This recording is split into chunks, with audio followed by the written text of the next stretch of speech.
people ask me questions thinking that I know all the answers because I was in the SEAL teams or because I had a top secret security clearance, so I know everything. And I'm just like, honestly, the more doors I got behind, like the more rooms I went into and got read in on these things that were happening that we were going to go handle, the deeper I got, the more I realized I don't know shit. You're listening to the Art and War podcast with your hosts, Mitch and Nathan. Mitch is a former airborne infantry squad leader who now spends most of his time coaching soccer. Nathan is a professional illustrator and an avid shooter with a couple of years of Canadian military experience. Together, they run the Seaburn Art page. Enjoy the show. Perfect. Well, today we got Richard Graham, former Navy SEAL, now doing all types of stuff and things. Yeah, I appreciate you coming on. If you want to give a little backstory about yourself, talk about yourself, what you were doing, please. Yeah, I appreciate the opportunity to come speak with you guys, and thanks for having me on. Not sure where you want to start as far as background goes, but like you said, I joined the Navy, did time in the SEAL teams. That got cut short more so than I wanted to serve longer, but due to some medical complications, I found myself moving out of the military. I then shifted into personal training, and personal training led into firearms instruction, and that led into working with canines.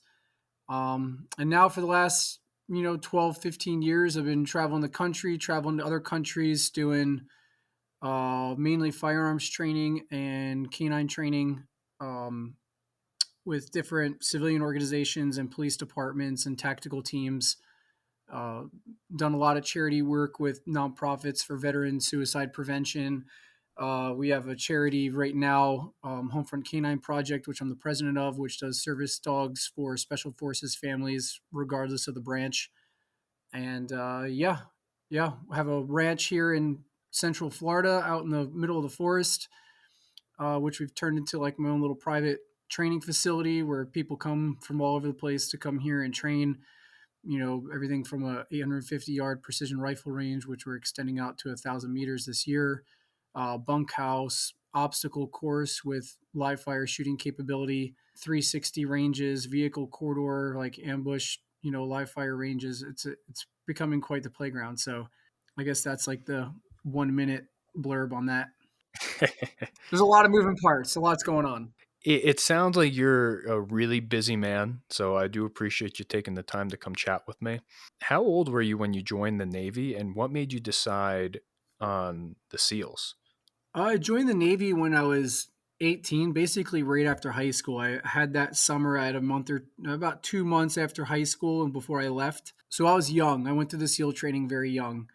When I was at the SEAL team, I'm not saying I was the youngest SEAL ever. There's SEALs who are younger than me. But at the time that I was in, I was the youngest SEAL on the East Coast SEAL teams. Just an example of, it was straight out of high school, right into the pipeline. And I made it through the pipeline with no setbacks, essentially. So I was probably 19 or 20. I'd have to look. I was like 19 or 20 by the time I got to the team. So to your second part of the question, what made me decide to go? I was really big into Thai boxing. I liked playing lacrosse and other aggressive, fast-paced things. And I had some scholarships to different universities for architecture. And when I got ready to sign the one scholarship, I just kind of got cold feet last minute when I was probably 17. And I was just like, I don't think going to a university and doing the college thing and starting an 8-year architecture program is really what I want to do. Like, I resonate with like the fighting spirit, and I love Thai boxing. I love combat sports and all that stuff. And this is pre 9/11. So there wasn't so many books and movies and all this stuff. And I had heard rumors of this group called the Navy SEALs, and, there wasn't much information on it at the time. And I was very naive to what the whole military experience was. To the point, I wasn't a stupid kid. I just had never thought about joining the military until like very last minute. So I didn't even know you got paid to be in the military. I found out like at boot camp that you got paid. I know that sounds so stupid, but it was No like shit. we had volunteer firefighters in the town I grew up in, and they didn't get paid to be firefighters. So like when I found out we got paid, they were like, "What do you mean you don't know we get paid? Like I need your bank account info." And I'm like, "What do you mean bank account? I'm not giving you my bank account info."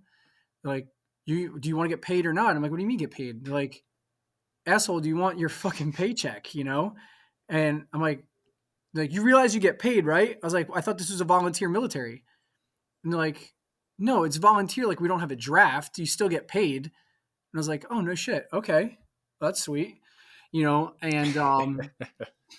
And so totally stupid. Just a very, again, I wasn't a stupid person. Obviously, I had those scholarships for architecture and stuff like that, so I wasn't dumb. I was just naive to the military experience, and it was one of those things that I heard that the Navy SEALs did secret missions, that it was the hardest thing you could do, and I was like, if that's the hardest thing they got, and they're doing the badass missions, then that's what I want to be a part of. So what do I need to do that? And I just went to the Navy recruiter and I said, what's the story with this Navy SEAL thing? How do I do it? They kind of laughed at me and kind of sent me away. And I came back and I was pestering them, and just had that conversation with the recruiter. Who was like, "Look, dude, let me hold up." Cause I was like 145 pounds. Like I was a really skinny. I'm not big now, but I was like really skinny then. And, Yep. and they basically just kind of wrote me off like, "Dude, you're not going to make it through the program." I was like, "Well, you let me worry about that." So what do I need to do on my end of the bargain to make this thing go through? And they laid out the process, and I passed the things of the process, and obviously the rest of it worked out. But that was kind of just a last minute decision of just getting cold feet about going to the university and stuff like that. Yeah, it's really weird because I have a similar story just now with the SEALs where I was young. I was 17. I had to get my parents' permission. They had to sign like a little waiver that's like, oh, your kid is an adult now. Um, and I became an airborne infantry guy. But even when I went to the recruiter and I was like, yeah, I originally wanted to be a ranger because I played Modern Warfare 2 and I saw the Rangers and I'm like, that looks fucking badass. That's what I want to do. And I was just really young, wanted to do that. And the recruiters were like, nah, dude, you're not going to be a ranger. I was 110 pounds. I put on, like 50, 60 pounds in basic training. So, kind of growing up and, just wanting to join and, serve your country is it's a really cool thing when it happens at a young age and kind of how that progresses as you go through your service and, maybe your feelings change a little bit or they stay the same. Um, you said that you were one of the youngest people in the Navy SEALs on the East Coast At the time, not in history. at the time, So right? I mean, you Did can't get much younger than I was because I went right in at, you know, I did what you did, like this late entry program at 17, left, for the Navy. I turned 18 in the Navy or whatever it was. I'd have to look at the actual dates, but it was damn near as young as you could be. But those guys who had got waivers in wartime in like Vietnam and stuff like that, and there's some people who got in who graduated high school early or whatever, and were able to go at like 17 years old, and they're at the, during Vietnam there was some different um, protocols that they had like in place to expedite things or whatever. So there are guys who have been younger, but I'm just making the point that when you're asking how young was yeah, I, it was on the spectrum of as young as you could be essentially, because it was just a straight path right to the team, going through all the training and all that stuff. But there was no like I was saying, there's no setbacks, and it was one of those things too where like you're saying, my story's a little bit different too because a lot of guys join the military because of patriotism. And again, this was before 9/11. And to be perfectly honest with you, like there wasn't much about patriotism in me about it. You know what I mean? Like I just wanted to go fight something, mm, and I liked the fight culture. I loved Thai boxing, and that's what I want. Like that's all I wanted to do was to be in that arena, in that culture. And it wasn't until I went to boot camp, right, to where I actually started to understand again, because I was a teenager and I was immature and I didn't understand what patriotism was. I was a big like Mm, hardcore punk rock kid, so everything was like, screw you, you can't tell me what to do. I'm gonna do whatever I want, super mischievous, just a wild man. And then once I actually got to boot camp and once I started going through the SEAL training, and things had meaning and I was a part of something that was really big, and I was starting to like, I was standing on the beach in San Diego where all these other warriors had stood going through the process. I started to love the country and I started to love what it stood for, and I started to appreciate what I was a part of. And that was where I really started to feel like I was part of the team. You know what I mean? Like if I'm like, as far as America mhm. goes, like that's where I started to feel like I'm on. This is gonna sound funny because of the movie Team America, but that's where it's like I feel like I'm on Team America. It's one thing if you go to a school or if you live in a city or you go to a college. If you've played a sport for a college, you probably have way more pride for the college than if you just do online schooling and you never walk on the campus. You know what I mean? And once you Right. get there and you're a part of the culture and you're living it and breathing it and you're there putting in the time in the gym and you're doing whatever it is, and now you're integrated into that school and like you're a part of that school, like you start to to love it in a different way and identify with it in a different way. And so for me personally, I didn't really start to get that until I was in the SEAL training in the Navy, and then I got very mature. Well, to an extent, but I matured in a certain way to where I'm no longer Rich Graham, right? Every action I do, because no one gives a shit about Rich Graham, you know what I mean? But if there was a headline, Mhm. if I did something stupid, then it was Navy SEAL does this. And all of a sudden, I represented this community that so many people looked up to. And it was like, holy shit, there's a lot of responsibility. There's a lot of weight riding on my shoulders. And if I screw up, they're not going to put my name in the title. They're going to put Navy SEAL in the title.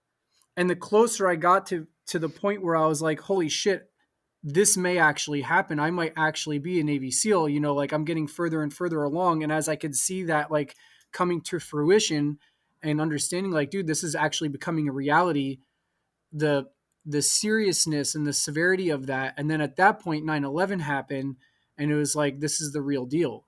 You know what I mean? And at that point, like there was a new identity into that to where it's no longer about me, it's about the teams and it's about the country, and everything I do reflects the teams, and I have to make sure that I reflect the teams in a positive way, because I wouldn't want to discredit them.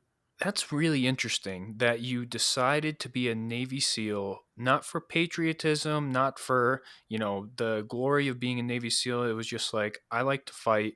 I want to fight. I want to be a part of that culture. These are the people that have that culture. I'm going to go do it. And you said you made it through the first time without any, first time go, no problems. Yeah. Did you ever get shit for being a young person and doing that? uh, a little bit. I didn't, it was different. It wasn't so much that I got shit. It was the thing that was weird about it was you have a lot of guys who try out for the SEALs that are 18, 19 years old, just out of high school. And then you have a lot of guys who have already gone to college and they come in and they're 24, 26 years old, or maybe 22, 23, but like they've already gone to college for a few years and they're in their early to mid 20s. And those guys are a little more mature. They're a little bit more athletic. Like they've, developed a little They're bit more. developed. Yeah, they're developed a little bit more. The young guys have a lot of energy, but they're not as developed. So these guys are a little bit more of men. And the thing is a lot of the guys who are my age, the 18 and 19-year-olds, a lot of them don't make it. And a lot of them don't make it for maturity issues or whatever the reason is. Everyone's got their own reason, but most of those guys don't make it. So with that, the part that was a little bit off was on the weekends or after hours when the guys would go to the bars and go do that kind of stuff. I was not old enough to go hang out with them and socialize with them on, the nights, on the weekend nights.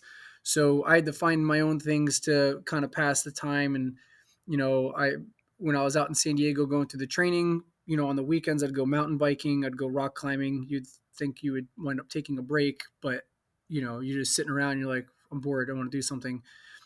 So I found activities to keep myself occupied on the weekends, uh, with a couple of the other guys who were in the same boat. You know what I mean?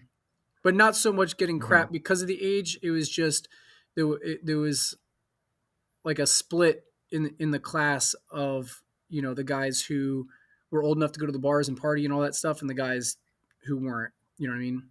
More so than anything else. Yeah. This episode is brought to you by Midwest Gunworks. Midwest Gunworks, they have quite literally everything that you would ever need for any type of firearm, and if they don't have it, they can order it for you. I went through them when it came to building my bolt action competition and hunting rifle. They've been nothing but a pleasure and a joy to work with. I'm happy that I went through them as a customer, and now they're a sponsor of the show, so that's pretty cool. Use code Art and War to save some money on your order with Midwest Gunworks. Once again, that's code Art and War and MidwestGunworks.com. Thank you very much. How's it going, guys? This is BR speaking. That's spelled Bravo Romeo if you don't sprechen Sie Eurotrash. I'm the producer and editor of the Art and War podcast. I'm here to tell you about our Patreon. Thanks to your support, both listening to the show and subscribing to the Patreon, we've been able to steadily increase the quality of what we put out, and it's only going to get bigger from here. We want to keep pushing this show as far as we can, and video podcasts, and dare I say, perhaps even a studio, are almost within our sights. You can help us get there by checking out the Art and War Patreon and choosing a tier of support that works for you. But we aren't a charity case. Our Patreon subscribers enjoy 5 different tiers of exclusive perks, ranging from all of the content the lads would post on a pre-Zuckerberg Instagram, download any and all of Mitch and Nathan's guides and illustrated targets in glorious high resolution, behind the scenes info like guest schedules, and at our highest tier, get monthly art commissions created by Nathan himself. You can find our Patreon via the link in this episode's description, or in the See On Our Page's bio on Instagram. Thanks for listening, guys. Now let's get back to the show.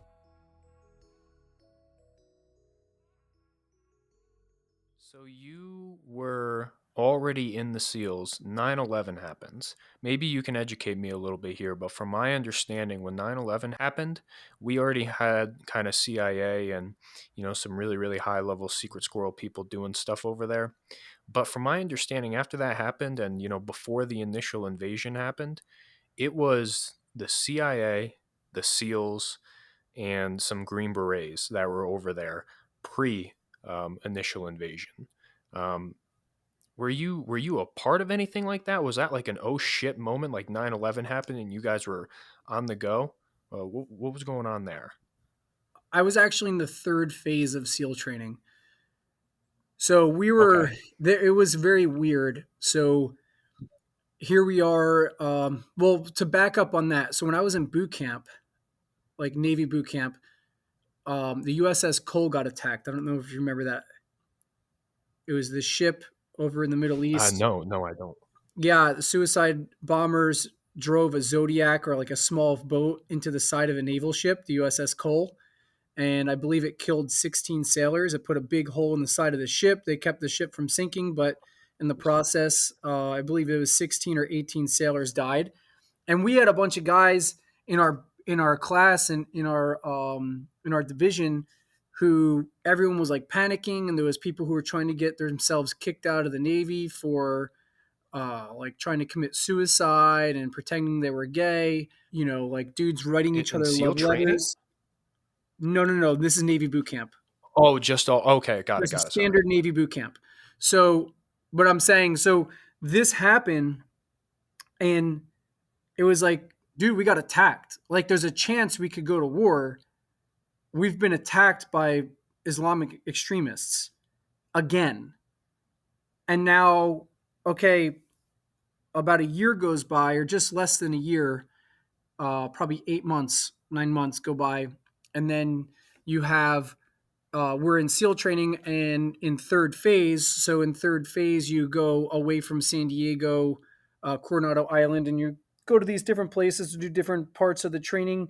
You do like land nav and land warfare and all this kind of stuff. So we're out in the desert, out in California, away from all the civilization, right on the border of Mexico, out in this like naval special warfare training site. Zero comms with the world. And one morning we're out there working out, and they come out and they're like, "Hey," one of the instructors comes out and he's like, "Dude," like one of the instructors is putting us through the workout, and then this other instructor comes out of like the little office and he's like, "Hey, dude, a plane just flew into the Twin Towers. You're not going to believe this shit.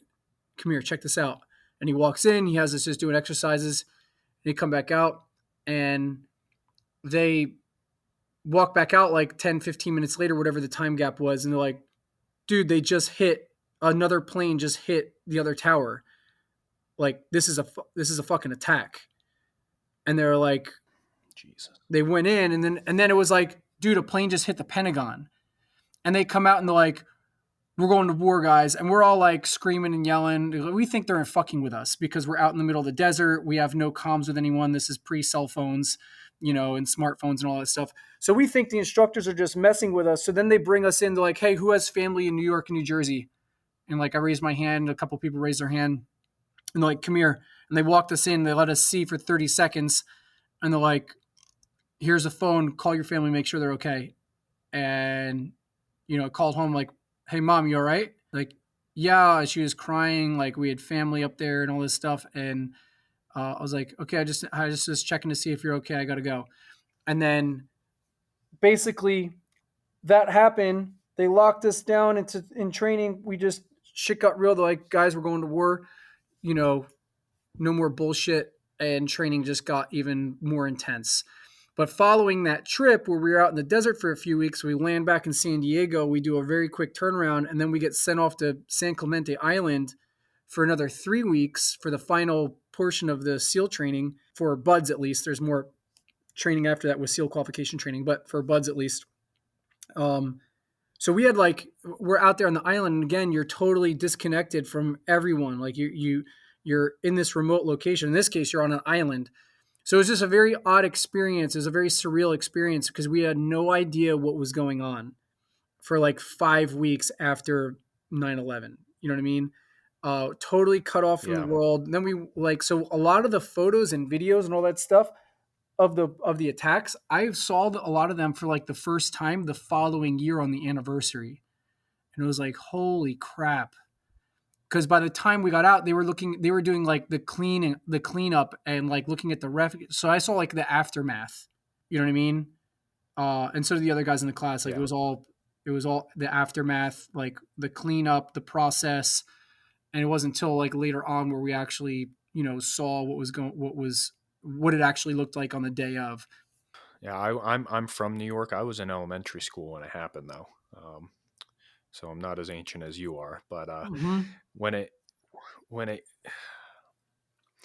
being in the military and training for that, when something like that happens, I can't even imagine, because some people just join for college benefits, or they join because they have nothing going on, and it's like, oh, it's peacetime, let's hang out, let's just get a job, get some money, get off our feet, and then all of a sudden there's a fucking war going on.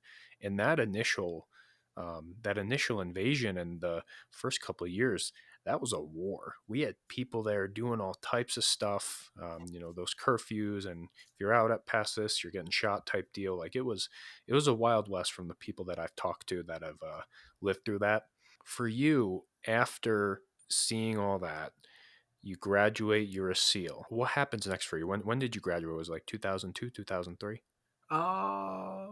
Yeah, I want to say it was 2002. We graduated buds in 2001, and then you go to SEAL qualification training and jump school and all that. So I checked into the team in 2002. All right, so you check into your team, and is it, when I got to my first unit, they had just gotten back from the Korengal Valley, I think like a year and a half or 2 years, and they had that whole documentary on Netflix that came out, Restrepo and all that. Oh yeah, and I saw that. That was my company, fresh-faced fucking 17, 18-year-old kid, and they were pissed at me because I wasn't on that deployment. And I'm like, guys, I'm like as young as you can be when you're here, but I know it was just kind of like that initial hazing thing. For you, you graduate, you're there. What's next now? You're a SEAL. You're at team. Are you just instantly at that time when everything is kind of rapid fire? We're going in, or was there like a No, lull period where you're doing something else? What was going on for you? you train and train and train. So at that point, you've gone through, Buds is 6 months, but you actually started like 2 months prior, right? So you're there for about 8 months going through Buds training.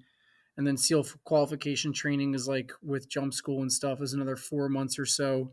So you're at a little over a year of training, maybe a year and a quarter of just training every single day. Then you get to the team and you do a year and a half of training at the SEAL team, preparing for deployment. So by the time you do your first deployment, you've literally been training almost every single day of your life for 2.5 years.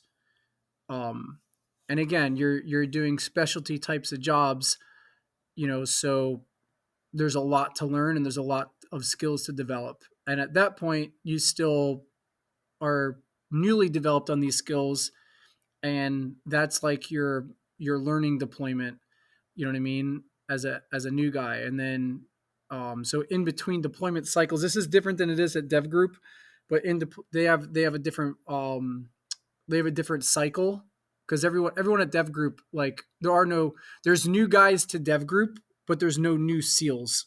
Does that make sense? So the guys at Dev Group, one of the Yep. things that in addition to them being really good, one of the things is there is no, well, they'll, if you go to Dev Group, they're going to say you're a new guy. You're a new guy to Dev Group, but you're not new to SEAL. You're not new to the skills and all that stuff. You're just new to how they operate and at the speed and tempo and the proficiency that they operate at. So at that level, there's no like there's no 20-year-olds or whatever. Their guys are all there. They've had multiple deployments under their belt before they get there. So at the regular teams, I mean, there's still special warfare, but at the other teams outside of Dev Group, you have guys who are learning and learning new skills, building capability, and all that stuff. You have the older guys teaching the younger guys and sharing experience and all that stuff. So you have that going on there. So you train for a year and a half. Typically, it's like you have 6 months of personal development. You go to schools, whether it's breacher, sniper, hazmat driver. There's all sorts of jobs. There's super like cool jobs, and then there's jobs that we need guys in the group to be able to do this. Like one of the schools that I went to was load planner. Like not sexy, but I had to be able to certify hazardous materials to bring them on planes. So when we're going from place to place, country to country, someone's got to certify all the hazmat ammo, all this kind of stuff, do load plans for all the cargo, balance out a plane, put all that paperwork through to the Army or Air Force guys, and boom, we can make our own paperwork, throw our gear on the plane and go. So it's like there's a lot of little odd job things that you wouldn't think of that, Navy SEALs would be doing, but to have the capability to move with all your gear and to maintain all your gear and all this kind of stuff, there's all these random schools too. So you have this 6 month period of where you're just learning. Then you get together for like another 6 months with the guys and you're doing CQB, close quarter battle, shipboardings, land navigation, land warfare, dive training, all that kind of stuff with the group. And then the last 6 months would be mission specific training for where you're going. And then it would also be like joint operations, training operations with Big Navy. So bringing in the helo squadrons and the boat guys and the ships and getting everyone, all the capabilities and all the different groups on the same page. And you're doing joint training operations, like simulated missions with Big Navy and Air Force or Air Wing involved. So that goes on for like a year and a half before you deploy. And then when you get back from deployment, which is roughly 6 months or so, you get back from deployment and you start it all over again. And that shifts a little bit, whether it's a year to a year and a half, but typically it's a solid year to year and a half of training before you go back on deployment again. Again, Dev Group has a different cycle. Yeah, that sounds like a very ideal and the right way to go about things in terms of a training cycle up to a deployment, because down at our level, we have all those random jobs too, like UPL, somebody has to test pist, UMO, somebody has to be the unit movement officer. We have all that stuff, but what ends up happening a lot is people fresh out of basic, instead of actually training with their unit or going through a training cycle like live fire, squad, platoon, even battalion, what often ends up happening is, hey, you show up, you've been here for 3 weeks, well, we're leaving now. And you get this combat ineffectiveness because you have soldiers who don't learn everything that they need to learn fresh out of basic training. And now they're expected to, run through Afghanistan with a squad and be able to be up to the standard of those that might have been there during the training cycle, maybe some PCS, maybe some moved around. So hearing that that's how it's done at, you know, the highest levels, it sounds like there's a lot to learn from us on our level to how we implement training and how we go about our training cycles. Yeah, and the year of training, like when we're not on deployment, like I looked at my calendar one year, and we were literally on the road training over 300 days out of the year, and that wasn't on deployment.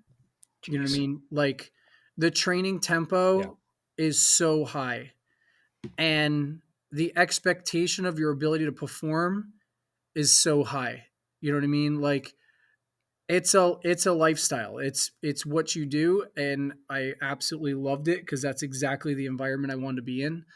Um, and I ate it up. But the every run you did, every single run through the mount site or like the urban mock village, like every time you guys ran through the house, you came back and you sat down and everyone basically like, what could you have done different to make that better? And you better, and if you fuck something up, you better call it out, because if you don't call it out, the guys will call you out, and then everyone's going to think you're a liar. So any little thing that, whether it's a misstep or, a weapons manipulation or a thing with your gear or something, you better have some idea of what you could do better. And every run, you're sharpening the sword. You know what I mean? Um, and to be around people who took it that seriously and were that driven to be perfectionist in their skill craft, um, it was cool to be around. And I've worked with a lot of guys who are like uh, Marine infantry and Army infantry guys, and they do a lot of jobs that like I would never have wanted to do. You know what I mean? And with gear and equipment that you wouldn't want to be using, and they make it work.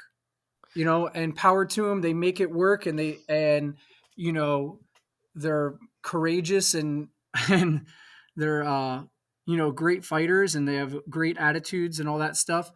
But at the same time, you're like, well, it works, but it could work better. You know what I mean? Like there's still better ways to do it. There's still Yep. like we shouldn't settle for that's good enough, or that's just the way it is, or that's how we've always done it. You know what I mean? Like you want to constantly be reevaluating of how do I make this better? How do I make this better? How do I make this like just a little bit faster, a little bit smoother? You know what I mean? And that was one of the things that was cool to be in that environment uh, within the team. Yeah, I mean, I think it's easier to implement that type of training too when you have that small, select group of folks, um, as opposed to you have a whole battalion that needs to be trained up on squad live fires. That's a You know huge part the of it. the resources that have to. Yeah, it's much smaller and it's more difficult to implement those things. But in terms of just equipment, I couldn't agree more. I remember my first what was it called? An IBA, I think. Is that what it was called before we got plate carriers? It was this big, bulky, um, bulletproof vest, but you couldn't move your shoulders. Like you couldn't put your hands above your head. And I'm sitting there as an airborne infantry dude, and I'm like, well, I need to put my hands above my shoulders. I need to be able to move. Like I almost rather not wear this thing because it makes me ineffective.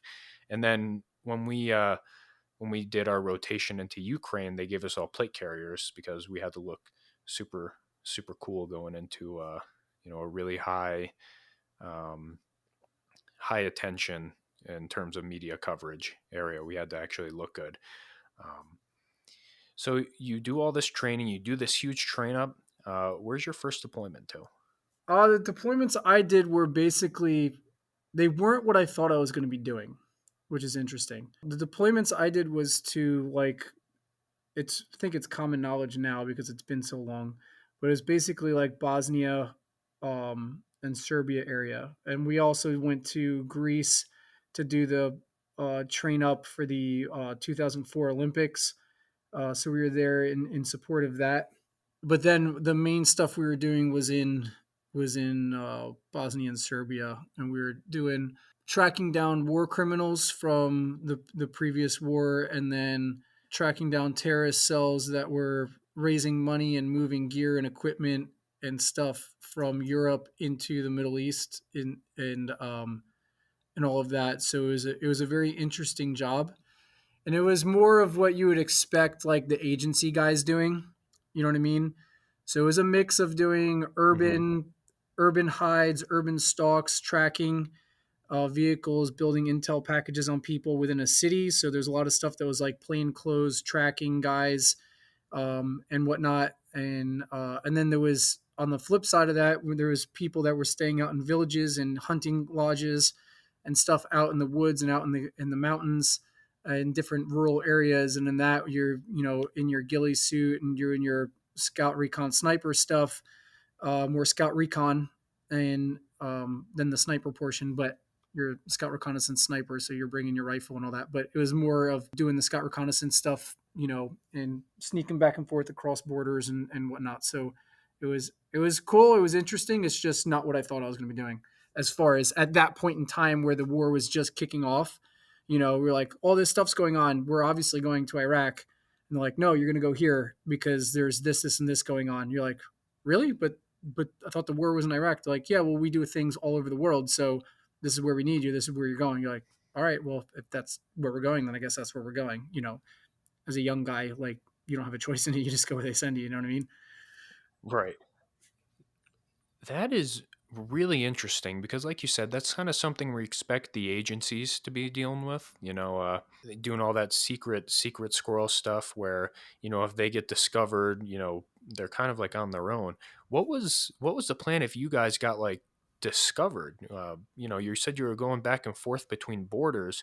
What if you get captured, discovered, and it's like, what the fuck is this U.S. Navy SEAL doing here?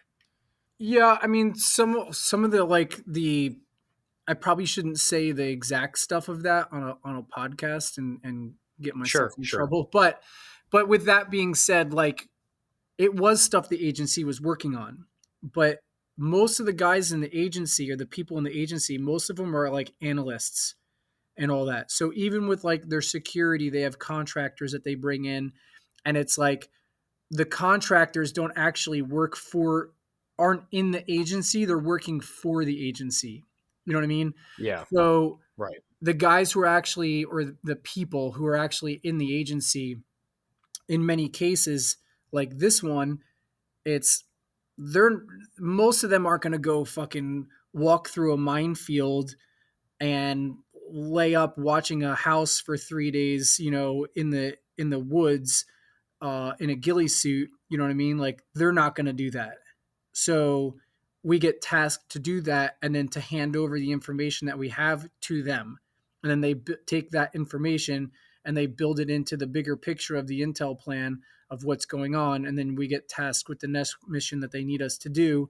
And we're basically doing the things that they're not going to do as analysts. As they have some field agents, you know what I mean? And there was cases where we had field agents who accompanied us on missions, but typically the stuff that we were being tasked to do was the stuff that they personally weren't going to do. So we were working with a lot of those different groups. Yeah, I in the future, I'm having on a former active CIA agent that was back in the peak of the Cold War, who was an active agent in a Russian embassy. Um, and I'm interested to pick his brain on kind of those SOPs, because I would imagine it's different. When I think of, the difference between military and agency, right? You're an agency, you're over there, you're doing shit, you get discovered, or, like you said, you're a contractor for the agency and you're not actually working for them. So you have that kind of like, nope, that wasn't us. It might have been somebody that did work for us at one point, but now it's just kind of somebody that maybe we pay sometimes, maybe we don't, but yeah, we have no connection to this dude. And it's like, yeah, you're on your own if you get discovered. But for military and for, an active duty Navy SEAL, I imagine getting discovered is like, you can't, well, I'm sure you could play it off like you're an agent. You're like, oh, I'm just some dude over here. But eventually, I'd imagine they'd be able to figure out who you were and what you're a part of, and the repercussions of that, just between countries. Like, why do you have active duty Navy SEALs here? You don't have that plausible deniability where it's like, yeah, maybe they did work for us, maybe they didn't. You have a fucking Navy SEAL. So I feel like there must have been a huge emphasis on, obviously there already is on not getting caught, but if you Oh get yeah. caught and discovered, like, that is just, Oh no, that's it an is a big deal. international incident. Yeah, it is a big deal, and like I said, I don't want to go in like too much into the specifics of it, but we were flown into like a black site. We were snuck from place to place, moved from location to location. We were staying in different safe houses that were attached to the agencies and stuff like that. So we were under the radar, and the mission was a top secret at the time, top secret mission, like full read in kind of thing. And that was part of it. That was part of why we were working out of black sites and all that kind of stuff. Because when you're doing stuff like this in these different working in different countries, and people know that America and other countries and everyone has operations going on across borders and all that kind of stuff in their special ops communities and their special operations or government agencies and all that kind of stuff. Like, everyone knows it, but like, you don't want to get caught in the act kind of thing. So it was Yeah. a really big deal, and we did a lot of training for surveillance and counter surveillance, and a lot of those agency style courses. Remember, we talked about that pre-deployment workup. So knowing that we were going to be doing this stuff in that last 6 months, we had all sorts of schools that we went to for this type of mission set. Yeah, it was interesting, but it was a high stakes game. And we actually did some training missions to where uh, we had to like I got inserted in and had to get into like one of the FBI's main bases. I'm not going to say which base it was, but they have a bunch of schools and boot camps and stuff like that there. And I had to go in for like 2 or 3 days prior with my sniper partner and go build an intel plan on like the people going through like the training there. And they're like, the people, there's only one person on the base who knows. So if you get caught by the MPs, do not fucking raise your gun. Do not do anything. You just stop and put your hands in the air, because they will freaking shoot you or whatever. Like, they don't know that you're here. So do not get caught. And if you get caught, go peacefully, let them arrest you. And when you're sitting in jail, the person who's in charge of the base will then come down and will handle it. But everyone on the base has no idea you're there. So this, like, again, you're like, well, crap, the stakes are high. So you're in there on this base trying to, with all their security and all the, the people moving around and all this stuff. And you're trying to spy on the boot camp and build an intel plan. And then one of the evenings we do, which everyone knew was going to happen, on base, like the security and stuff like that, knew that the SEALs were going to come in and do a mock mission. But when the mock mission happened, we came out of the bushes, basically got with our guys, and then we exfilled with our team, and the people there weren't supposed to know that we were a part of it. So you had different training missions that you would do in the workup to try to prepare for something like that. But again, it's a high stakes game when you're doing those kind of things where, no one wants to acknowledge that you're in those theaters or you're in those countries or territories or whatever, working with the different agencies and stuff. But it's like people know, just like everyone knows that dev group exists and there is a SEAL Team 6, but everyone still says it doesn't exist. And it's like, okay, so on fucking to the general public paperwork, but at this point, everyone knows it's there. You know what I mean? It's not like the cat's out of the bag. Everyone knows it's Right. there, but it's still a black ops team that does black ops missions that, you know, you don't know what those missions are. You know, they're doing them all the time, but you have no idea what they are. And occasionally they get released to the public or they get leaked or whatever, the media gets a hold of it. But it's kind of like along the lines of that. That world is so intriguing because there's so many different things that happen. There's a different set of rules. There's a different, there's whole wars going on that just between like small groups of people that are sanctioned or that are not sanctioned, that are, going on between governments that people never hear about, people never see.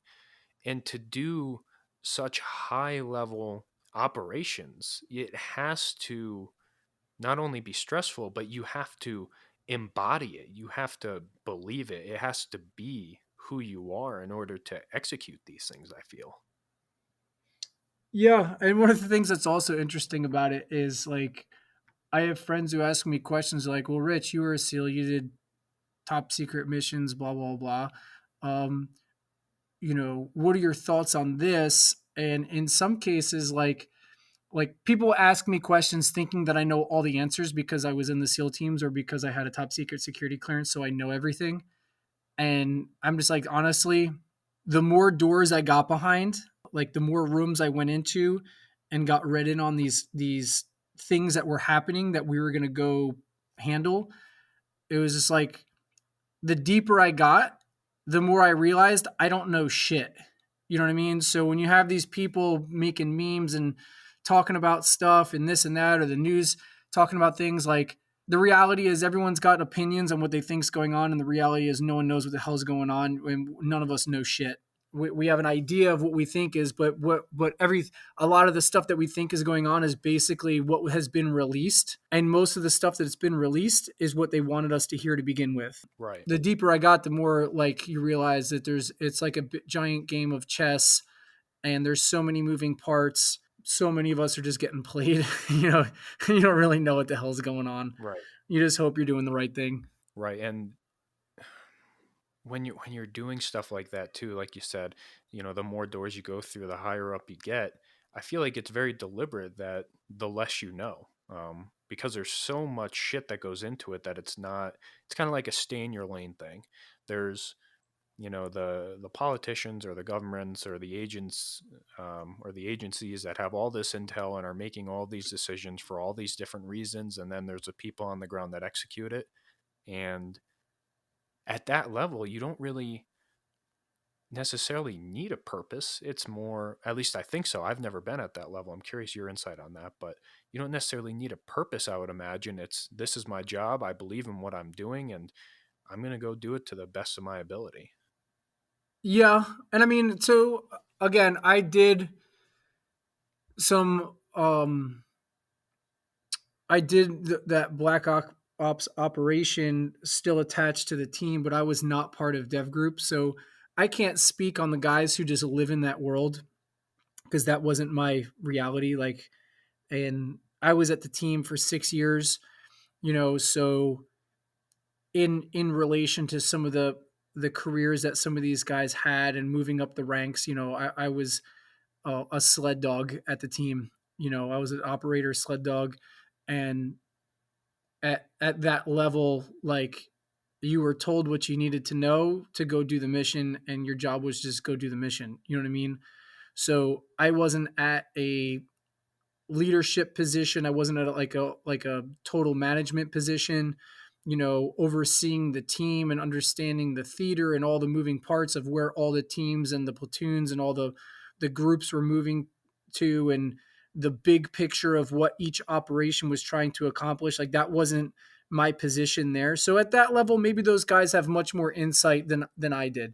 You know what I mean? And maybe they know a lot more of what's going on. But as more and more stuff gets released, and more things come forward with all the current events that's happening, there's been a lot of things that have been manipulated. I'm not necessarily talking from in the military standpoint, but um, it's just one of those things to remember. We built the atomic bomb, and no one building the atomic bomb realized they were building the atomic bomb. So to keep something like that Right. compartmentalized to the point where everyone was just doing their job on the playing field and not understanding what the big picture was of what they were working on speaks volumes onto how good that organization of our government and our military is at compartmentalizing and giving stories or narratives to each group within it to make sure that they feel like they're good and they're you know serving their country in the right way at the right time in the job that they're doing, while meanwhile there's a whole nother program going on or a whole nother agenda or game plan that you're a cog in the wheel of and you have no idea you are. You know what I mean? Like the job you think you're doing isn't actually the job you are doing. And I know for me personally, like they would say, hey, here's this bad guy, you got to go track him, find this, and this about him. We want his license plate. We want to know where he lives. We want to know this. We want to know that, blah, blah, blah. And I'm like, okay. Looking back on it, I never asked and go, you know what? Let me do my own research on who this person is. And were they a bad guy? Probably. I'm not saying that they weren't. But I'm saying like, you just want to work. So they give you the job and you go do it, and Right. and without really,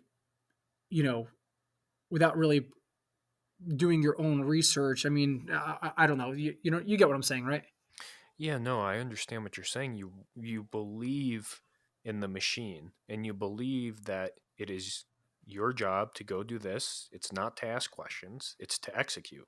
And that's what you want to do. You join to execute. I mean, in your case, you join to be a part of that culture, and then you discover the patriotism aspect. And then, I mean, I imagine that it just it becomes you. That is you now. That's who you are. That's what you do. And to have all of those things going on at the time, I think of myself at a much lower level. What I'm doing at the time, everything that I did at the time in the military is just. I'm doing the right thing. They told me to do it. I did it with the best intentions. But then, as time goes on, people reflect, and they think about it a little more, or things get released. I know a big thing for a lot of people that are older than me that are still in the army, when the Afghan papers got released, and it was essentially there was no reason for us being there, or there was no known reason, with what got released and pushed out. That was impactful on a lot of people. And then the withdrawal from Afghanistan, it was like, well, what was the purpose? And it leaves a lot of veterans or people in feeling confused or unfulfilled, because they truly and wholeheartedly believed in what they were doing. Do you have any similar feelings with you've been out of the military for a while, you executed all these high level things, so you've got such a unique perspective looking at what's been happening in the last 3 years in terms of how we handled leaving and all the information that came out about what was going on there. Does that still kind of impact you in any way now, or are you so gone, you're so out of it already that it's kind of like That's a great question. Yeah, so I think there's kind of like a multi-layered answer to your question. So I got out of the military in the very end. It was December of 2006. So my my time out of the military, a lot of time has passed in the withdrawal from Afghanistan to when I was in. So it's not as uh, directly emotional because I'm not in the military anymore. You know what I mean? So as far as it is for the guys who are still serving as they watch that happen, or guys who had served, and got out just a few years ago, where everything's still really fresh. Like they haven't done that identity shift yet from their time in service to the civilian life.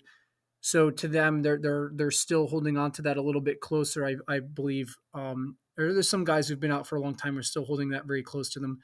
But man, that was so troubling to watch, and more so to me personally, it wasn't as much of we just did that for 20 years and that was how the transition finished. To me, it wasn't as personal in that regards as it was watching the decisions that we were making and watching the decisions that are being made across the board right now. I feel like I'm watching our country being sabotaged and given away right underneath our feet. And to me, that's more upsetting than anything else. And if I'm being perfectly honest, and this may wind up getting me in trouble one day, but like, to be perfectly honest, when I look at what's happening in the country right now and how each pillar that holds our country together is just being chopped down, and our country's imploding. We have so many of us who fought for the country and fought for the Constitution and fought for freedom. And when they said, hey, here's this bad guy, you need to go fucking do something to him, none of us ever fucking second guessed it, and we just did. And here we wake up every morning and we look in the mirror and we know that our country is being imploded on itself and it's being sabotaged from within, in my opinion. And all we do is fucking make posts online. You know what I mean? How many of us, if we don't treat what we did in other countries to preserve freedom, we are not doing here. And it's just interesting to think about, because someone told us it was okay for us to do it and we weren't going to get in trouble, we went and did it. And then for our own sake, for our own freedom, I don't feel like we're holding the line as hard as we did when we were, in that. So for me, more so it was more troubling to watch the rationale behind it, to leave $86 billion worth of equipment. Remember, we used to do missions to go get a fucking black box out of a helicopter because they didn't want to know what the helicopter had flown or where it had been. And you would do missions just to get one black box. Remember, in the Black Hawk Down, the Rangers fought their way all the way to those helicopters, one, to get the pilots, but two, to put thermite grenades in them to melt them, to not let the technology get taken, to not let the black box get taken. And they did all of that for a freaking helicopter. You know what I mean? And we just left an entire freaking air wing. We left an entire armored division.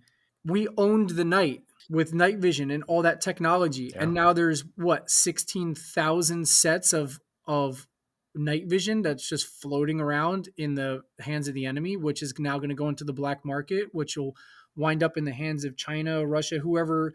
1 or 2 weeks after we left Afghanistan, China solidified the deal with them to come in and start putting in roads and start mining all those, precious metals and rare earth minerals that we need for batteries and all sorts of other stuff, the lithium and all that. So we basically secured and hand that stuff over to China in a fucking blood deal. And, maybe that's not accurate. Maybe that's just coincidental. But I mean, when you look at all the things that are happening, it doesn't seem like you could have that many things coincidentally happening. And, you can't be that dumb to not understand. And I don't buy it because, I know this is getting political, but I don't buy it because Joe Biden had already been vice president for 8 years. So it's not like he's new to this stuff and he doesn't know how it works or whatever. He'd already been vice president for 8 years. He's been in politics for over 50. So these are like amateur mistakes, or it's dereliction of duty, or it's treason. I don't know which one it is, but amateur mistakes seems not like the case, because it's not, you're not an amateur when you've been doing something for 50 years and you've already been in the second highest position for only 4 years prior. You know what I mean? So that, to me, that was, watching what's happening to our country right now is more upsetting to me than the fact that we left Afghanistan or how we left Afghanistan. It's the reason behind why we left it in the state that we did, and why did we leave $86 billion of our best equipment there, knowing what's going to happen if we did do that, right? That's to me what's more upsetting. This episode is brought to you by Dylan Precision. If you're looking to get into reloading, precision loading, or just, maybe saving some money whenever the price of primers and powder come down, you should look into getting a Dylan press. They make awesome presses. I've never heard anything bad about them. I got one myself now, and I'm really excited to start loading on it. So huge thanks to Dylan Precision for sponsoring this episode. And it's more the big picture things. I agree.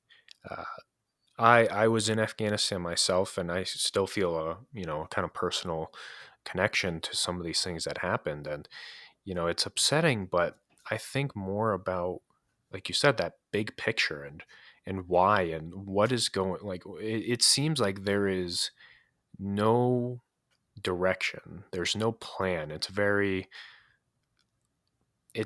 hasty decisions being made at the highest levels that are leaving people like us, that are in the uniform, or people like yourself that were in the uniform that have only tried to do the right thing to the best of our ability, confused. It leaves us all very confused. And you mentioned something earlier I want to ask you about how, you're there, you're in the uniform, you're told to do it, and it's okay. It makes me wonder, what if you were to have done exactly what you did in the Navy, in Bosnia, and all these countries doing all these things? What if you were to do all of those things, but you never, enlisted? You weren't, you let's say you went through all the training, hypothetically. You went through all the training, you did all the things, but you just weren't enlisted. You weren't a part of any agency. You weren't part of the military, and you just went and did these things. And if you killed somebody, you'd be tried for murder, or you'd be tried for any number of things. But when you're in the uniform, it makes it okay. And then when you see what's going on here, you take that oath to the Constitution, and you want to uphold against all enemies, foreign and domestic.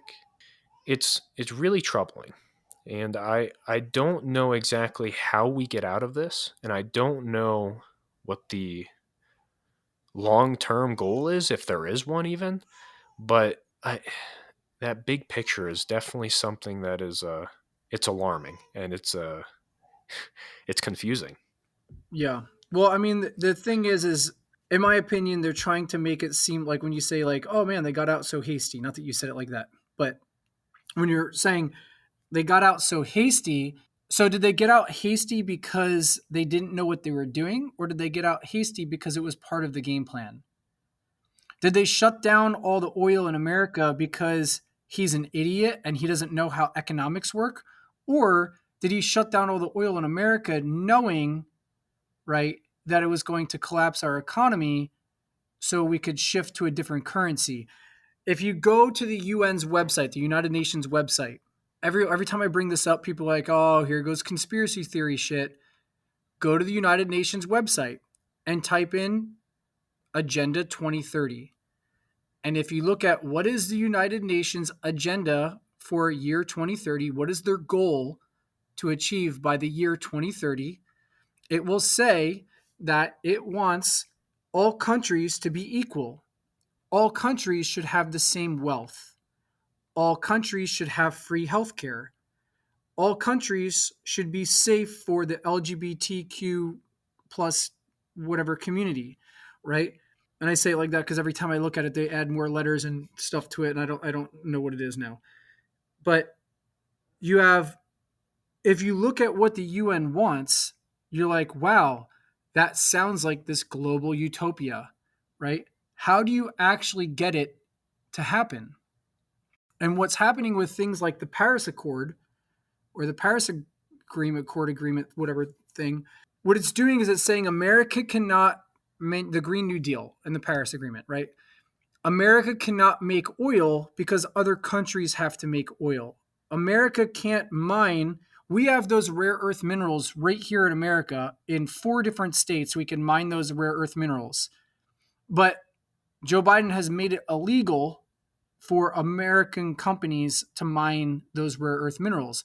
So what do we have to do? We have to take American dollars and buy the rare earth minerals from other countries and let them mine it.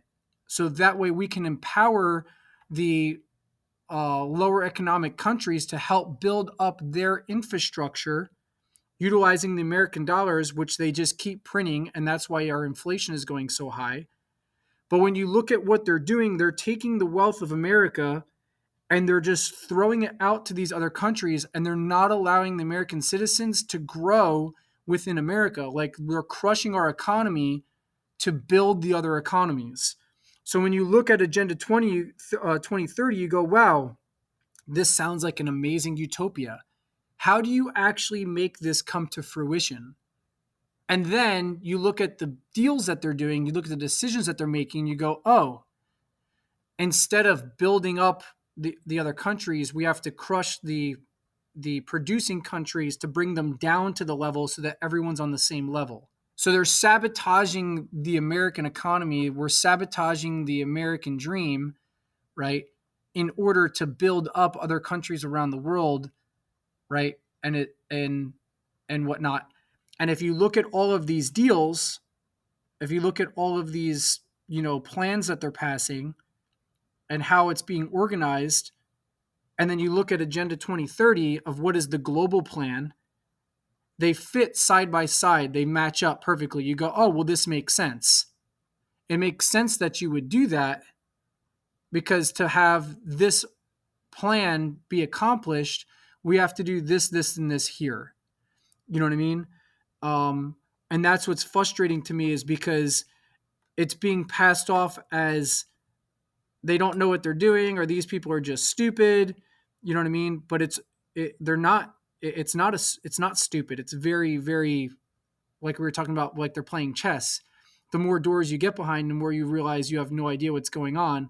And then you start seeing the big picture later on because now there's enough time that's gone by where you can look back with perspective, right? And you go, wow, these things have been in motion this entire time and they're being used against us. You know what I mean? And basically, because what it's building is a global socialist state.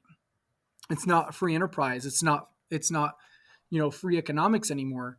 But anyway, this is wind up being, I didn't mean to go on a political tangent, but that's what I see with the pullout of Afghanistan is I see one move on the chessboard in a global initiative, but that global initiative is crippling America and the people who are making these decisions in here in America. I don't think they have the American citizens' best interest. I think they have other interests.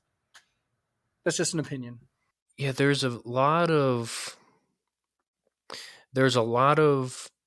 things like that happening right now, or that's been happening over the last couple of years, where you can apply it to, because I've read that website, the UN 2030 things, like you said, they kind of start to make sense.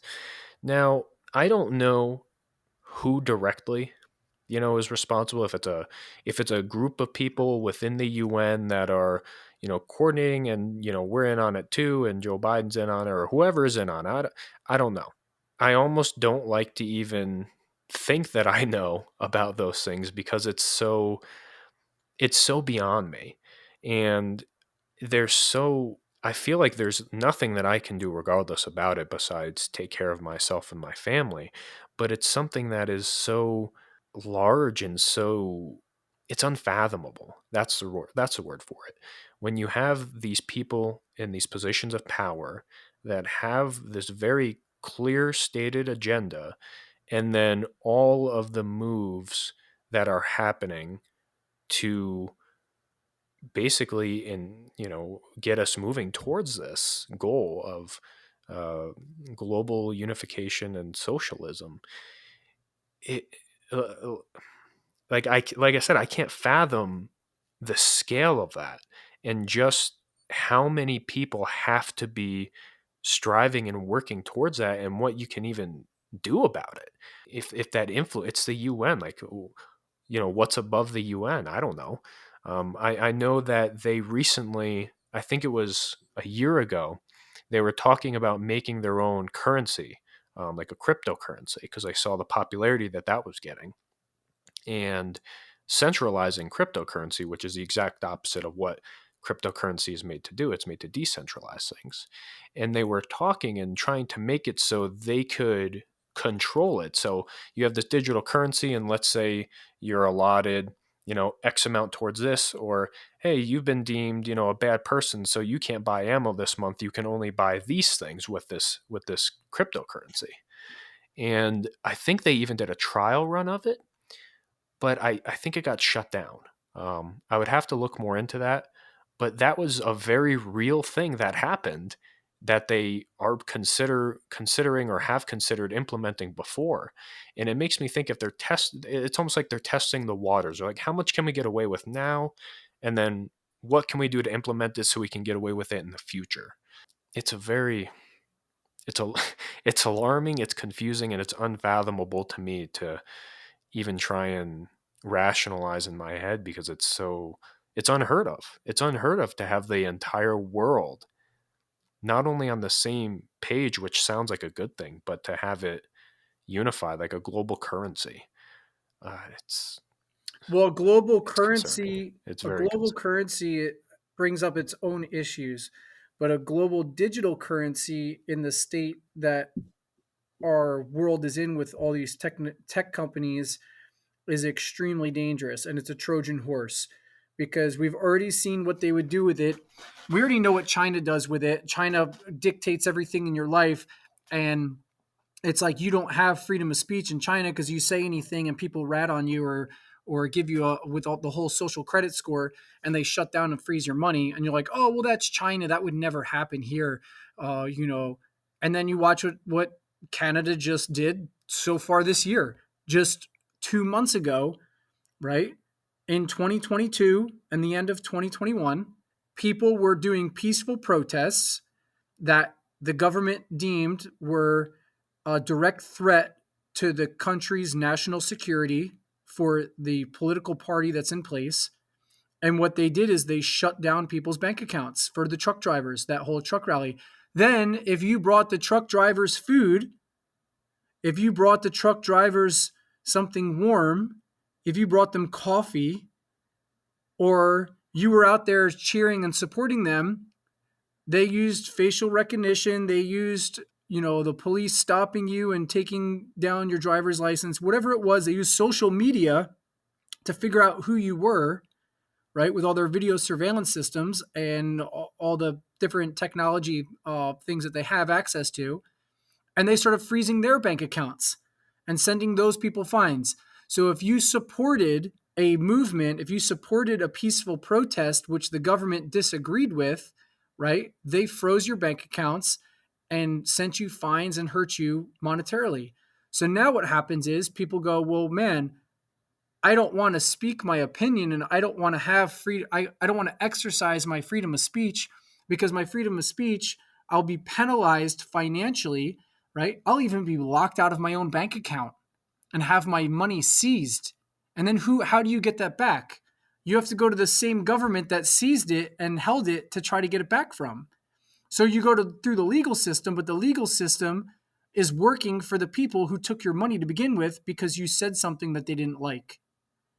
And the the prime minister of Canada, his shining idol for how to do politics is China. And he's like, oh man, it's amazing. I always looked up to China for how they can control that many people. You know what I mean? So you look at something I like this saw that. digital currency, and it's a Trojan horse.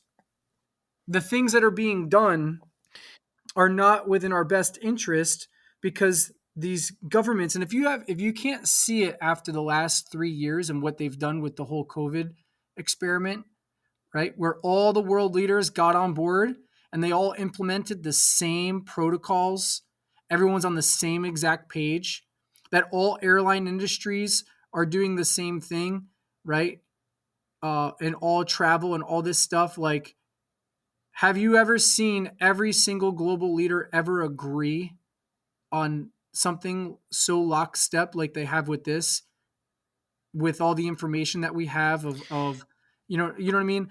And they've locked down the countries, they have people who didn't get to say goodbye to their parents or family members who were dying in the hospital and they couldn't go see them. Meanwhile, these people are going to parties and dining it up, with no masks on and all this stuff, and not getting the vaccine, and they're living one type of lifestyle while they're locking you in your home.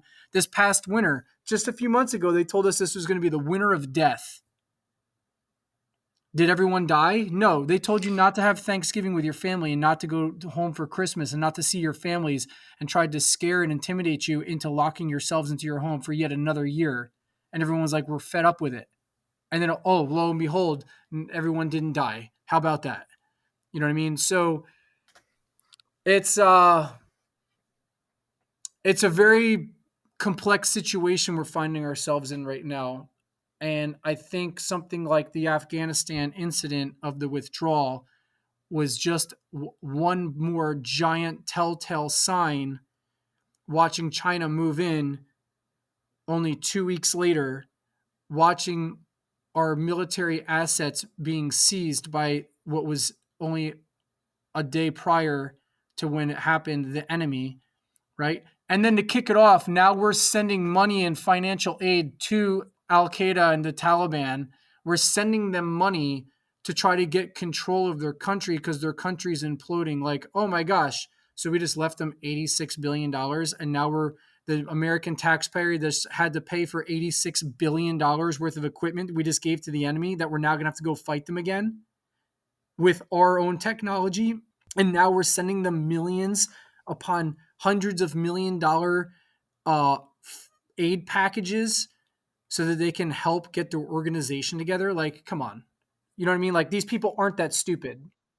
No, and the precedence that a lot of these things set is, I think, what's most alarming to me when you see these things happen, and then you think about how can this be used against us.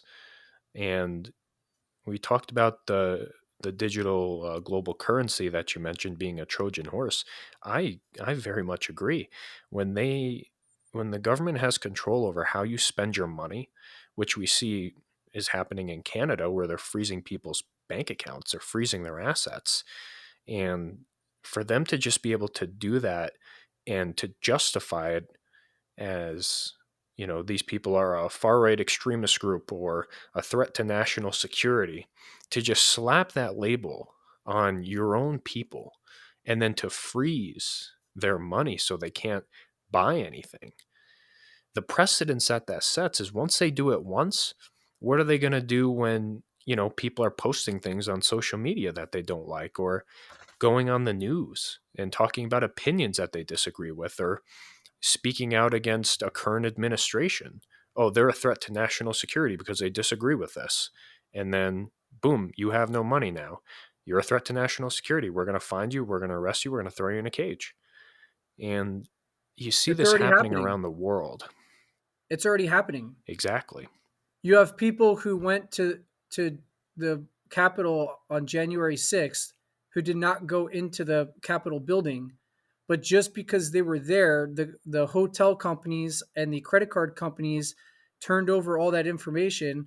And now you have people, like, I know people who were there who are now not hired anymore to do corporate speaking engagements and this and that, because they were simply there. Not because they went into the Capitol building, they didn't get arrested.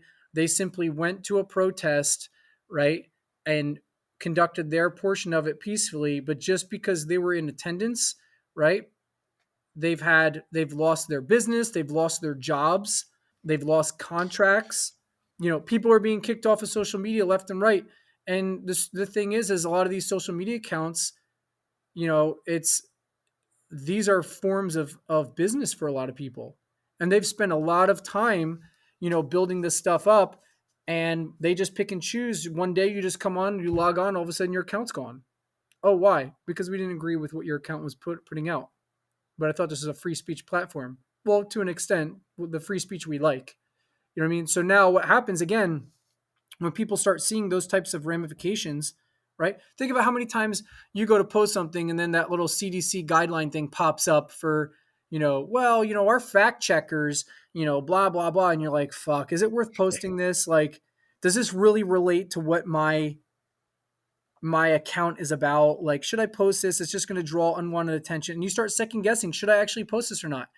So freedom of speech has been curbed already because you're already thinking subconsciously, if I actually speak what I'm thinking, how is this going to negatively impact me, right? Even though what I'm saying is truth. You can say truth, like you can say that only a biological woman can have a child. And now you can get kicked off of Twitter for hate speech. That is a true statement. That is a scientific fact statement. And you can now get your account taken away on Twitter for saying hate speech, even though it isn't actually a fact. That's how crazy it has gotten. There are certain topics that I do avoid speaking about because it isn't worth the risk. And for starters, like I've never on our account, we don't post anything about COVID. We will avoid saying even COVID in a post, in a caption, in a story. We won't reshare anything with COVID because for starters, I have no fucking idea what is true and what isn't at this point. There is so much information out there that contradicts each other on all different sides that I don't have the time or the energy to sort through it and figure out what's true and what isn't. I don't care. I don't let it affect me as much as it probably does affect me. I try to, you know what I mean? I try and shield myself from that stuff. But yeah, no, we avoid talking about certain things, even if it's in, a positive light. Like hypothetically, if let's say we were like, yeah, the mask mandates are good, even though it's come out lately that it might not necessarily be that way.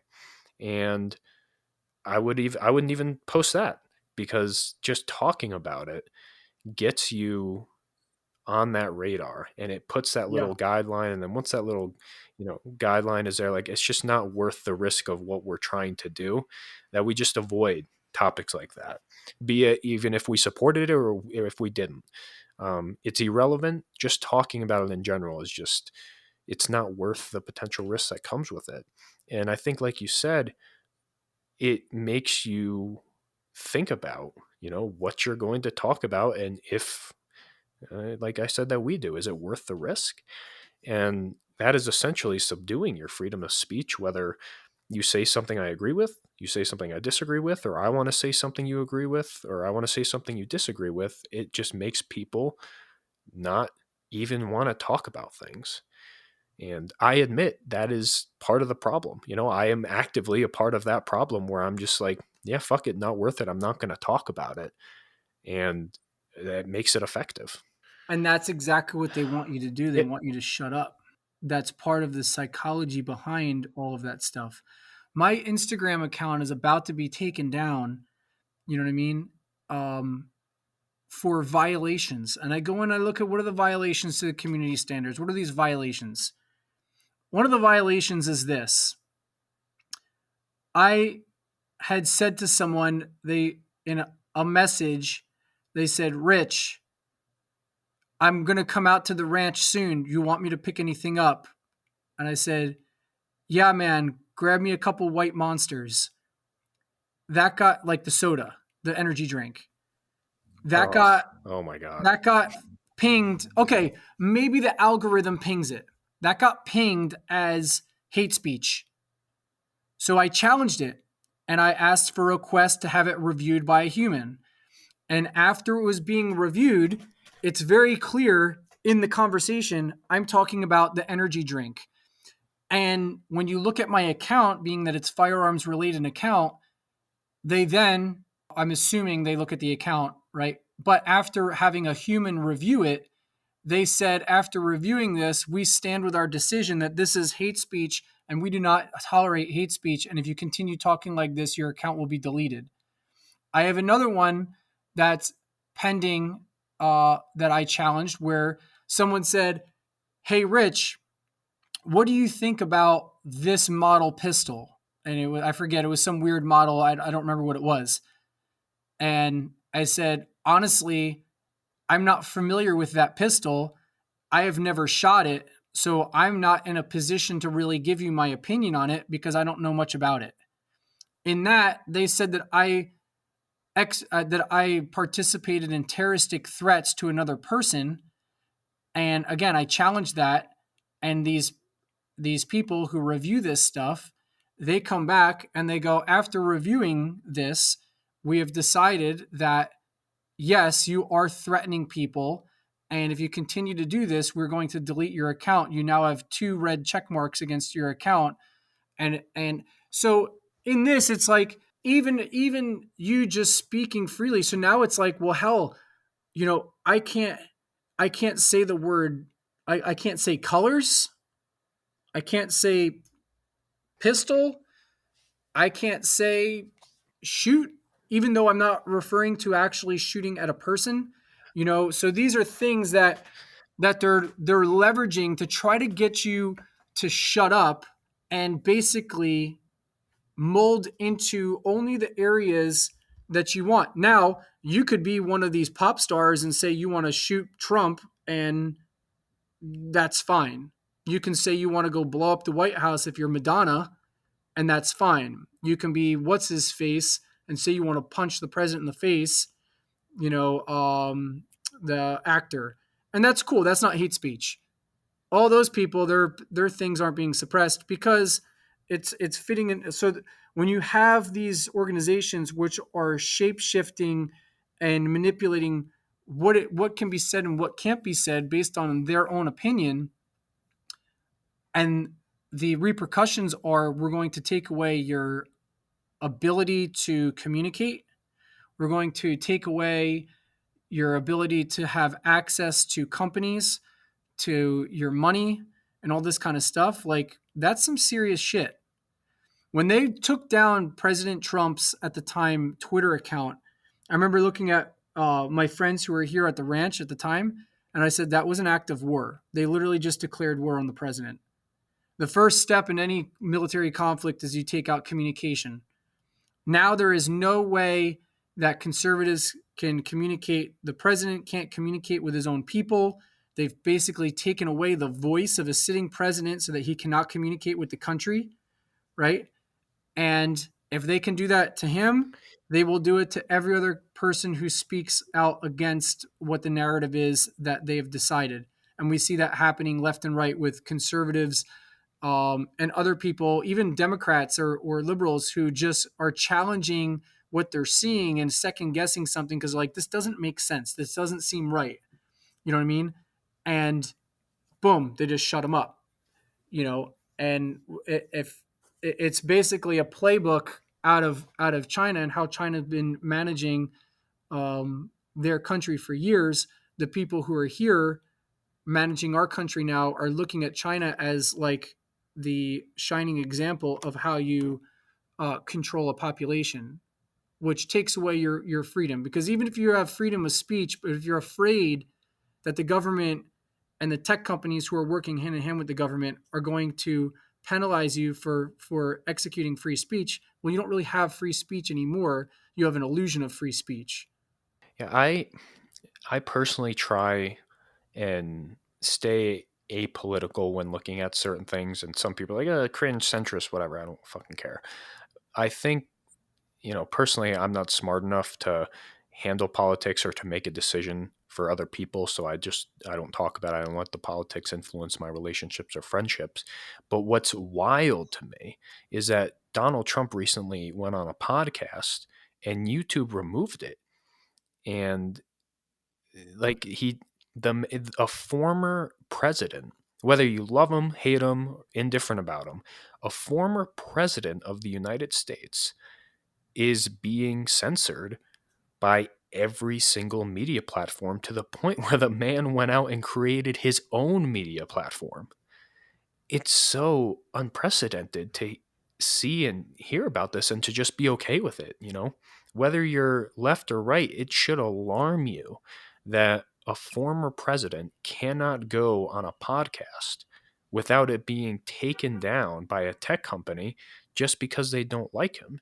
And the precedence that sets, you have to think, sure, the powers that be right now are doing it in your favor. You know, if you're on the left, you're probably happy. You're like, yeah, I don't want that guy to have a platform. Good for them. You know, they should remove him.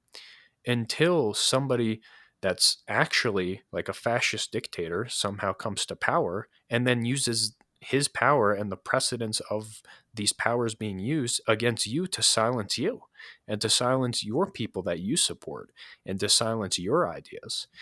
It is a very dangerous game that we're playing with censorship. And there was a good quote I heard that censorship is a monster that is never full. It always wants more. And whether that's against you, whether that's against your enemies, it doesn't matter. Once you start censoring people, it will eventually come back and it will devour you and your ideas. And it's I I'm concerned, and I don't know what it looks like in the next couple of election cycles. You know, if because the man's going to run again. He already announced that he's going to. And like I said, agree with him or not, love him or hate him, you know, he's a former president of the United States and he doesn't have a platform to speak because tech companies that are being investigated by the federal government for violating free speech, which is weird. Uh, like he just can't speak. And you know, the best way to counter speech that you don't like is with facts or, you know, a different opinion, not to completely silence it and to get rid of that opinion. It's such a dangerous precedence. Well, right, and with that, a dangerous precedence is making facts hate speech. The sheer fact that you can't speak what is actually true, whether it hurts your feelings or not, truth is truth. When you get to the point where you can't speak truth, right? Where are you in your freedoms? And wherever you stand politically, the filter that I always put it through is, does this give me more options or less options? Does this person want to give me more freedoms or more restrictions? Am I more free as an individual to make my own decisions or less? Think of it even from a traveling standpoint. Are you more free to travel now than you were? I recently went to the UK and now I have to get doctor's appointments to get PCR tests. They have to be certified. I have to go on and fill out an online traveler's form to let them know where do I plan on going, what addresses am I going to be at, how long do I plan on being there, points of contact. When I land in country, I have to go get another doctor's appointment, submit another PCR test, blah, blah, blah, blah, blah. And now I have to go into all these government websites. Now the airline wants me to do the known traveler or the good traveler fucking app where they want me to let them track me on my journey, on my vacation, you know, and all this stuff. So, but even if you want it, you can't opt out of it. You have to fill out all this crap. So now there's all this bureaucracy that's been put in place that restricts you from having the ability to travel. And all these people are now going, you know what, the airline thing, this is such a pain in the ass. I'm just going to drive. Well, I'm sure you will, because we're just going to make the gas so expensive that only select people can drive. You know what I mean? If you are low income, you can't drive anymore. You know what you get to do? You get to take public transportation. You know what I mean? So there's all these, oh, you want to do public transportation? Well, we have these rules that you have to abide by to be on our trains now or on our buses now. So there's different things that are now being put in restrictions from that they're using the medical thing to restrict you what you can do in your schools, what you can do for travel, what you can say, and all these tech companies are micromanaging our freedom of speech. The companies are now coming in and micromanaging our freedom of speech and the choices that we make, and that's going to be resulted in how we have access to our funds and our bank accounts. right? So when you look at this, you go, am I more free today or less free today than I was 10 years ago? We have so many less freedoms. What we thought was the American dream, what we thought was America, is being taken away and stripped from us line by line, day by day. And what's happening is everyone's trying to be so good and just go along with the flow, thinking that it's going to get better, not realizing that we're going to lose everything that made America what it was. And it's still the shining hope for the rest of the world. People are trying to get here from all over the world. But everyone who comes here goes, dude, why are you guys doing? Like, all my friends that I know who are from other countries are like, dude, what are you guys doing there? Like, we're trying to get out of this place to get to America for freedom. And you guys are putting all the things in place there that we're trying to get away from. Don't you see what's going on? And like, yeah, our schools and our media companies have been brainwashing our children to think that socialism and communism is the better way, and that free enterprise is actually the bad thing, that the Constitution is bad, right? And socialism is good. And that's actually, we've been lied to here in America, and we're all greedy and we're bad people. And it's just going to take one more generation, because the kids who have been lied to and manipulated into believing that socialism or communism or progressivism in general, it provides a better free society. They're the ones who are going to be in the leadership positions in this next 5, 10, 15, 20 years. They're leaving school and going into management positions. That's what we're seeing with all these tech companies. These tech companies are filled with kids who have been conditioned into believing that socialism is better than free economics and free enterprise, that socialism or communism or these types of governments are better than what we have under the Constitution. And we're seeing a direct correlation into those people managing these tech companies and these new companies play out right before our eyes. And the pillars of our freedom are being chopped away one swing at a time. And the country is drastically shifting very fast. Look at all the people just 10 years ago, five years ago. What was everyone saying? That Donald Trump was going to get us into World War III. Oh my gosh, we need to impeach him. He's going to get us into World War III. Those same people who were chanting that are now saying, we need to go to Ukraine and go to war. We need to go to war and start World War III. Like, that's how brainwashed everyone is right now into just the same people who locked you down for the last 3 years, the same media who just a few months ago, you go, you know what? These people have been lying to us this entire time. The numbers are out. We now see what the numbers are. They lied to us. Oh, don't worry about that.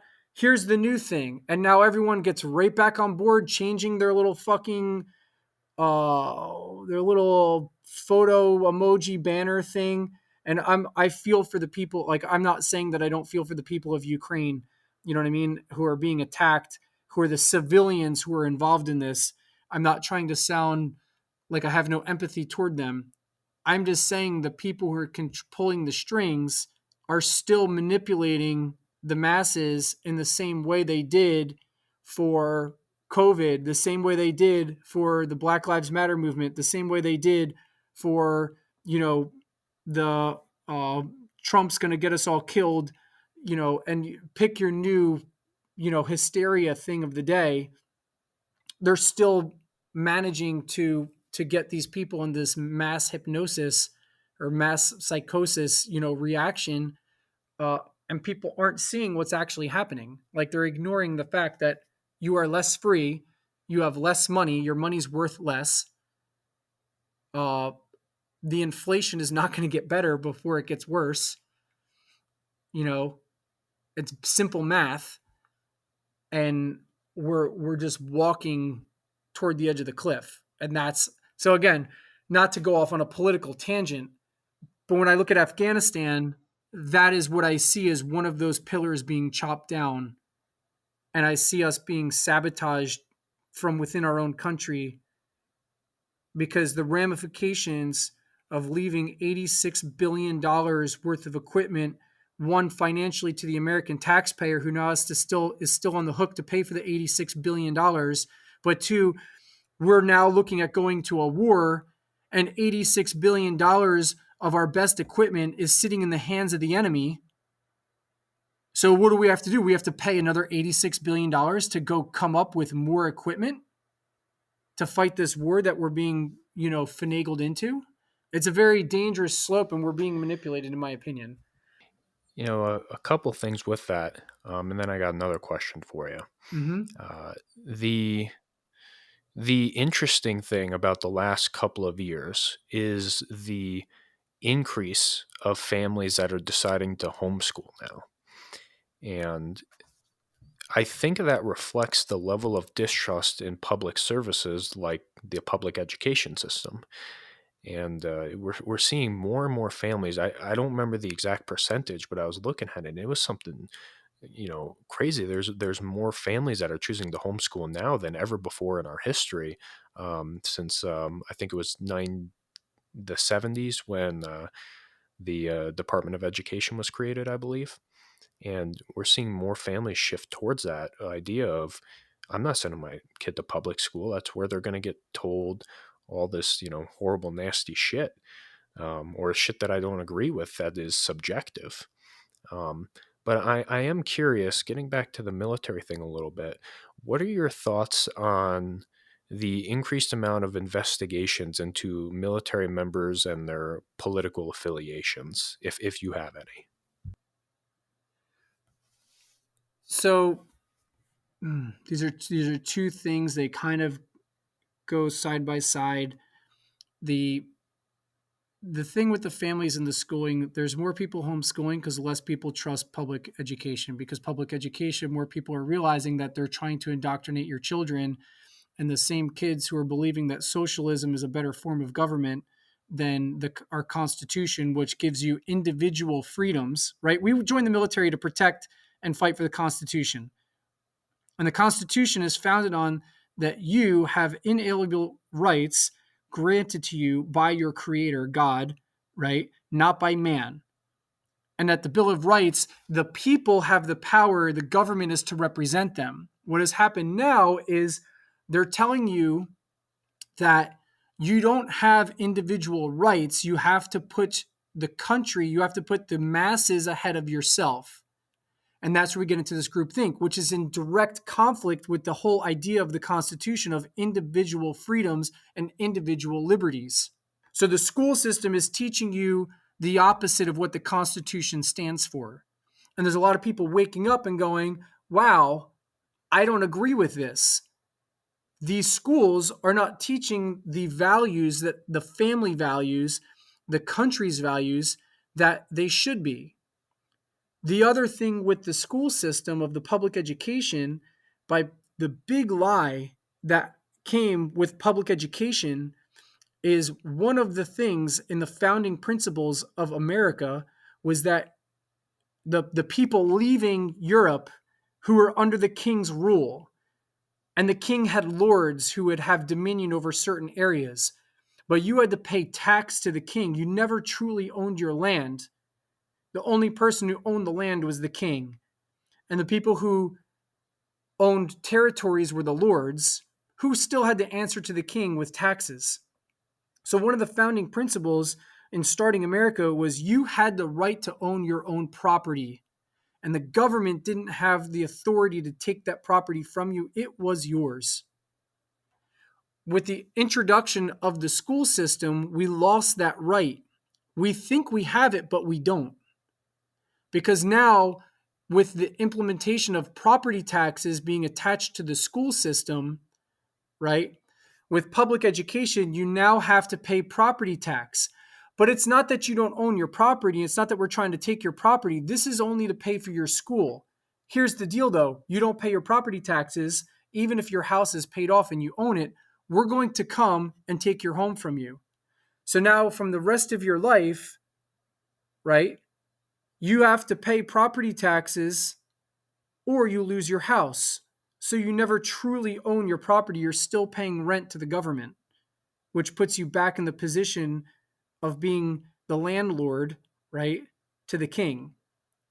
And so the whole implementation of the public school system was the theft of your ability to actually own your own land. The second phase of that is it has now been used to indoctrinate your children to believe that the Constitution is not true and that you do not have individual liberties, right? You see people keep throwing the word out democracy, democracy. America is not a democracy, it's a republic. The republic protects your individual freedoms by law, right? It's not what the group wants. It's not what the mass opinion is. It's, well, what does the law state? And you are protected to have that free trial. You know what I mean? Your individual liberties trump group thought or group opinion. So you now get into, well, the military thing. You can't have, if the government is trying to push us to a socialist state, to push us more toward the UN, to push us to the Agenda 2030 of where they want to see America, right? You can't have people who believe in the Constitution as the war fighters, because the things they're asking the military to do, or that what they're going to be asking the military to do, don't coincide with what the Constitution states. So they have to weed out the people who are the patriots out of the military, and they're putting this big shift. The priorities of the military right now are not building the best warfighters. They're by making the military the most exclusive or inclusive and diverse. And instead of going, hey man, we're about to throw into World War III, and they're still trying to get Navy SEALs kicked out of the community because they don't want to get the vaccine and they don't want to wear a mask. So it's like, okay, so you want to throw us into World War III and you're worried about dudes wearing masks, right? Oh, we're trying to breed or build the next generation of leaders. And when you go to the West Point's indoctrination or their overview for the West Point right now, it's a 4-hour lecture of what West Point's all about. My friend's daughter just went to this just in the past year. And he's like, dude, you wouldn't believe it. They spent 3 hours talking about how they're leading the charge for diversity and how they're having this, this, and this, and LGBTQ this, and, safe spaces, and, equity, and all this stuff, which if you want to be gay, that doesn't matter to me. But why is the lecture for West Point talking about all social construct, social engineering stuff and whatnot, and not talking about war fighting? They should be talking about building leaders, building warriors, war history, all this kind of stuff, academia that has to do with building an army. And instead, they're using it as an opportunity to train up the next leaders to start making our military think more in regards in a way that has to do with what we're seeing with the big tech companies, what we're seeing with what the UN's pushing and all this kind of stuff. And again, it's all pulling us away from what the Constitution, the Bill of Rights actually says. It's in what's being taught right now is in direct conflict with what the Constitution, the Bill of Rights says. That's why right now, if you say, I believe in the Constitution, if I'm a constitutionalist, they're calling you a domestic terrorist. If you're a politician right now, your job is to support and defend and uphold the Constitution. But then you say you believe in the Constitution, and they say the people who believe in the Constitution are domestic terrorists. How can that be? How can you be in office? How can you run on a platform saying that you believe in socialism like Ocasio-Cortez? How can you believe in socialist progressivism and hold office when your position in office is to defend and uphold the Constitution? Socialism is in direct conflict with the idea of the Constitution. That's where we're at, in my opinion, right now. It's a very interesting situation. I'm a big believer that your politics in the military shouldn't matter. You also shouldn't really let that, affect your work, whether you're left, right, center, up, down. It shouldn't matter. I'm a big fan of, I like how on paper, you're not really supposed to talk about politics when you're in uniform because you're beyond that. The military isn't to be a political pawn. The problem that I see happening is soldiers getting investigated for having political beliefs and being outspoken about them, which, when you're in uniform, I understand why. And I get that and I agree with it. You shouldn't be political in uniform. I understand that. But in their personal lives, they're political. And you're allowed to be. And you should be. And at the same time, though, while they are saying don't be political in uniform, which I agree with, I don't let my politics affect work. I don't even really have politics. Um, but I don't let it affect work and I don't talk about it. I don't judge other people based off of politics. The problem is, though, the military is implementing politics into the culture, and it's the left politics. We got an email from the new, I believe it was the Secretary of Defense, and the main focus of that email was talking about diversity in the military. And I agree, diversity in the military is important, but are you? Oh no, it wasn't diversity in the military. It was pollution. And I'm like, why the fuck is the military focusing on pollution? Like, why is that the main focus of the military? Or, diversity. Like I said, I can agree. We should, it's important to be, diverse and have people from different cultures, different upbringings, rich, poor, different colors. Doesn't matter, because when you join the military, all that stuff goes out the window and you're one unit working for one purpose or multiple purposes. But, one mission, one fight, one unit. I get that. I support that. But when you're told don't be political, politics aren't there, and I'm like, yeah, I agree with that. And then you see the politics being implemented and the military being used as a political pawn. It's alarming and it's confusing. And I'm happy. I mean, I'm getting retired. I'm getting out. And I still don't let my politics influence who I talk to. Sometimes there's politics, being discussed at work. And as an NCO, I'm like, hey, don't let this divide you. Talk about it if you want, but try and keep it in your personal life, because politics are really divisive nowadays. And if you talk about it, you're in uniform, and then you have this, these negative feelings towards somebody, and then you have to go to war, and those little things can influence you, and it shouldn't. And seeing these investigations happen because people supported a former president, it's alarming. It makes me question, what is the motive behind that? What is the purpose behind that?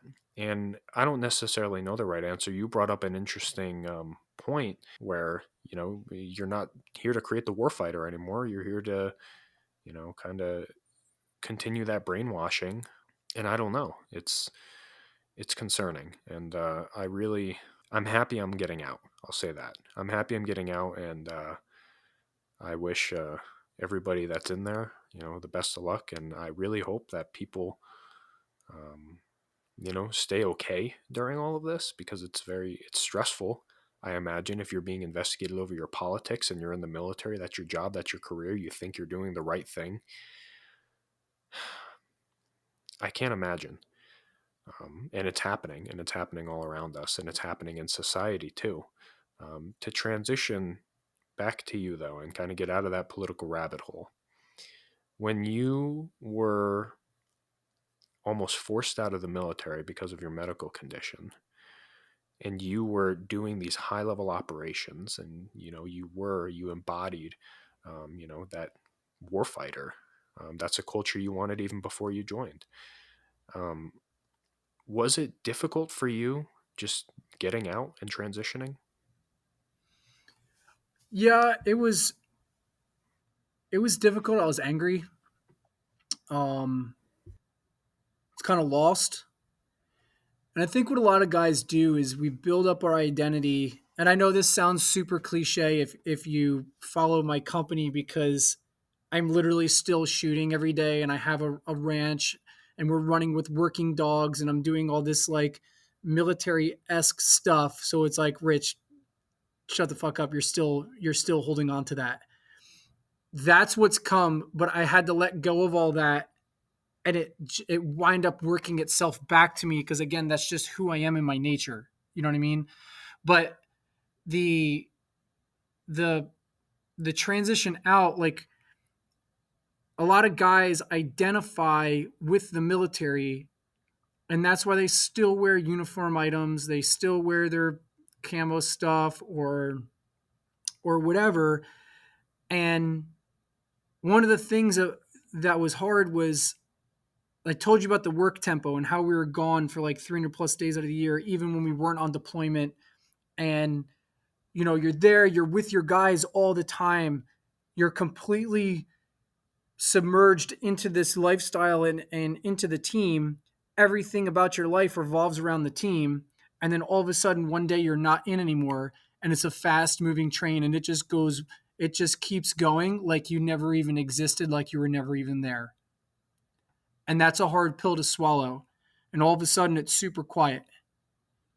And you can't get in touch with your guys. They're not having their phones on, or they're in places where their phones don't even work. Their work tempo is too hard. They're never in town. So the community that you had all of a sudden just disappears. And for me, it took a little bit to get a transition. I moved back to New Jersey from Virginia Beach, where I grew up, started working at a gym, personal training. Part of this transition was when I first was a personal trainer, it was all about me being a Navy SEAL and people were going to train with me. And I had to prove to everyone how hardcore I was. I'm kind of exaggerating that a little bit, but just for the point of it, like it was about me still. And then I had to quickly realize that, look, the people I have, the clients I have, they're not trying to be Navy SEALs. So I don't have to treat them like they're Navy SEALs. I don't have to run everything doesn't have to be the most extreme. You know what I mean? It doesn't have to be the most extreme workout. I have to give this person what they need. And as I started to focus in on what the people around me needed, not what I needed, or not what my goals were for my life, or my replicating what my experiences were here with the people, and just finding out what it was that the people needed and meeting them where they're at and just helping them take one next step forward. And that was okay. As that was happening for me, I started to come to the realization, the best way I can do it is talking about being a gold miner. And maybe I won't talk about this in the idea of a Navy SEAL real quick. You have a college athlete who everything he's done is football. His entire grammar school was all about football. He goes to high school. It was all football. He chooses a school, a college that he wants to go to based on the football team, not the school campus, not the what the education provides. It's all about what the football team is and hoping to be a pro. And he goes to that school and he gets into the pros and he does a couple seasons and gets injured. And now all of a sudden he can't play pro football anymore. But his entire identity up to this point, maybe he's 25 right now, 26 years old. His entire identity has been built into football. So he holds on to football, right? But it was never about football because no one gives a shit that you played football. You give a shit. You think people care. People meet you and they go, oh man, you played professional football? That's so cool. Okay, how does that improve my life? It doesn't. It sounds cool. And now I'm on to the next thing. No one gives a shit. Maybe they give a shit enough to get a photo with you. And then other than that, they really don't care. Why? Because you being a professional athlete previously makes no direct correlation to improving their life in any way, shape, or form. So what does it matter? It's irrelevant. No one cares. And the fact that no one cares crushes you and your self-image, your ego, whatever. It crushes you and it puts you in a state of depression because no one gives a shit that you played professional football. And you think that professional football is really important because it's what you've built your identity in. And how that correlates to gold mine is this. Think of gold mining like this I don't know shit about gold mining. I just know that you see the dudes in the stream and they take a shovel of earth and they throw it in the pan, right? Everything in the pan is, you have the earth and the water in this pan. The pan doesn't make gold. So people go, oh man, the Navy made you into a SEAL, right? And it's like, I used to believe that, but I don't believe that anymore. The Navy molded a piece of gold. So you have this pan and you're sifting through And in this case, we're looking for gold. So anything that's not gold, we don't want in this pan. But I have a shovel full of earth.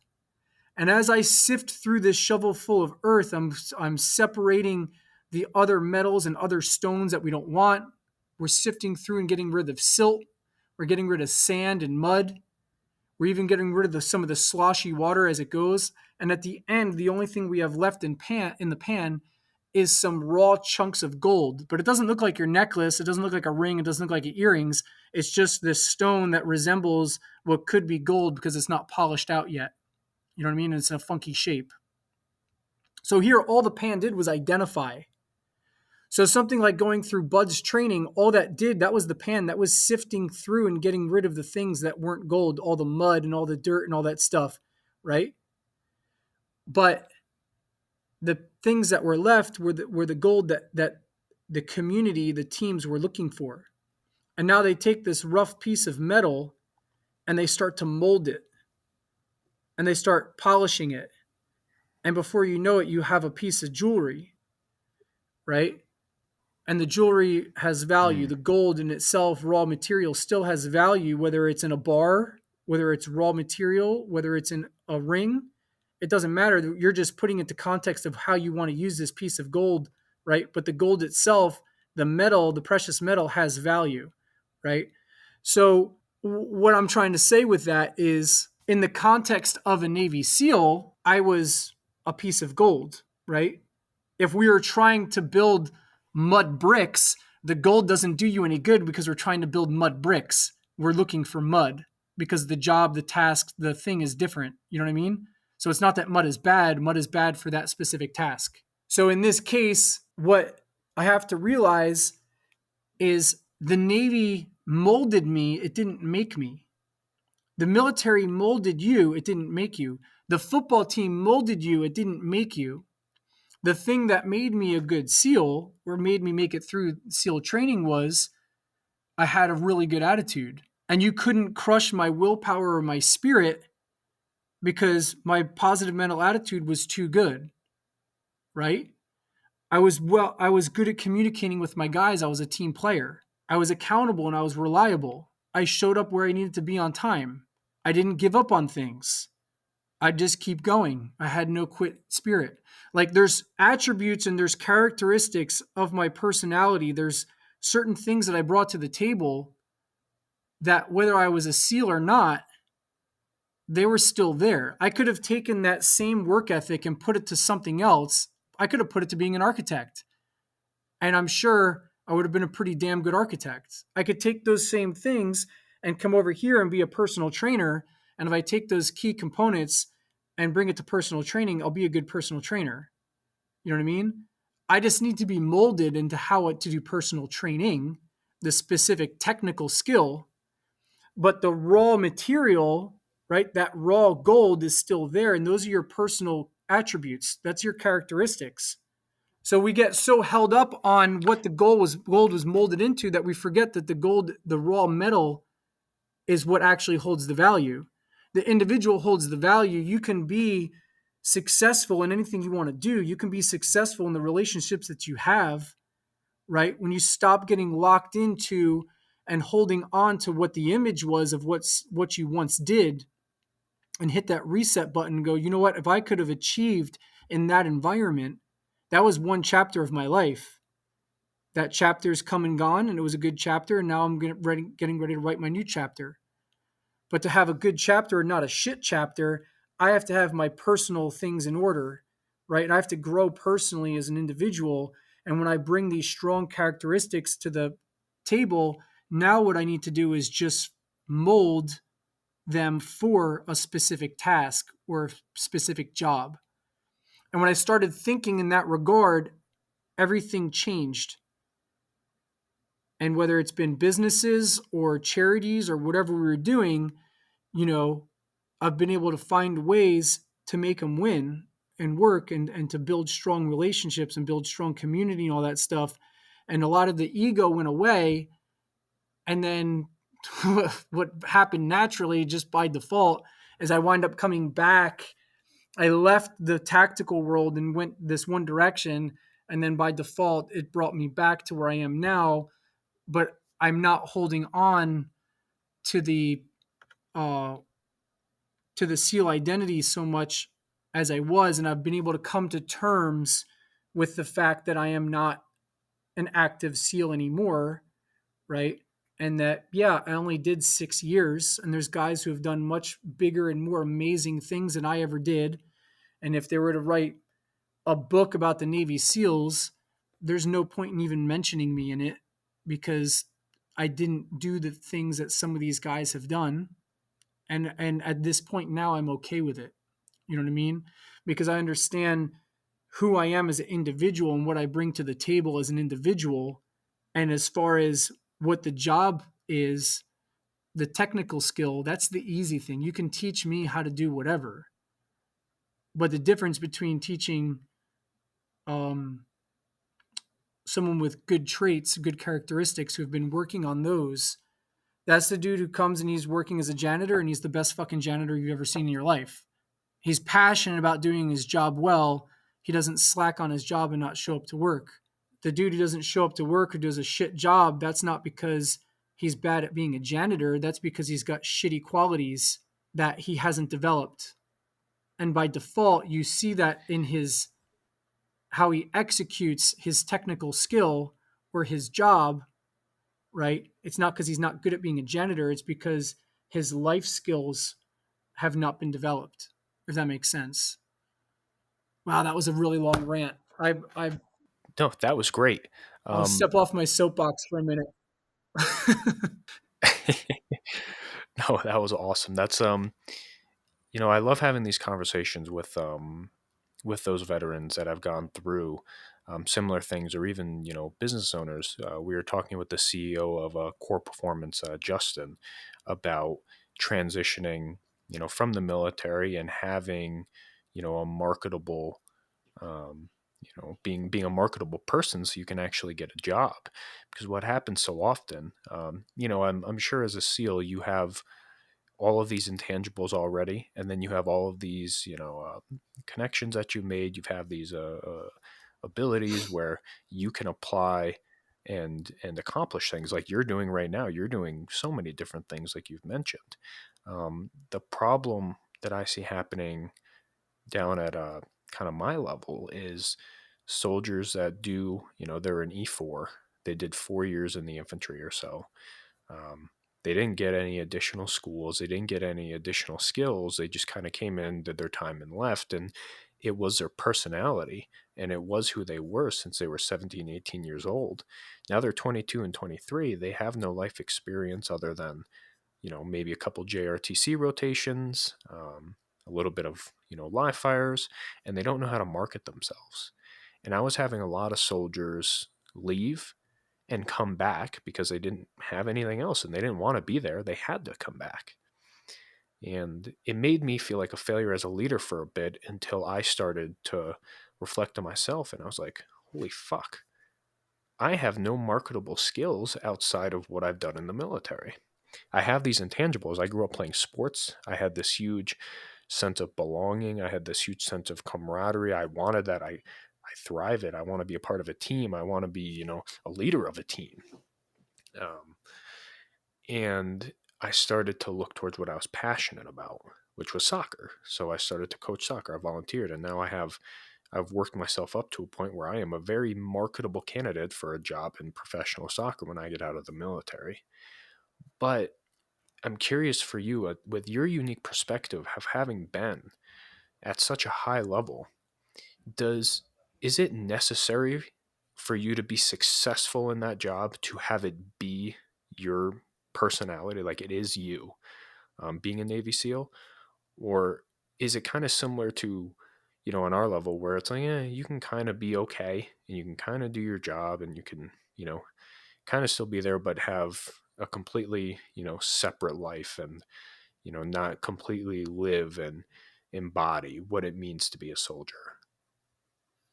Well, there's still a lot of SEALs who have problems with alcohol and depression and all that kind of stuff. So and again, that's on a personal level, and that's something that guys have to deal with and manage.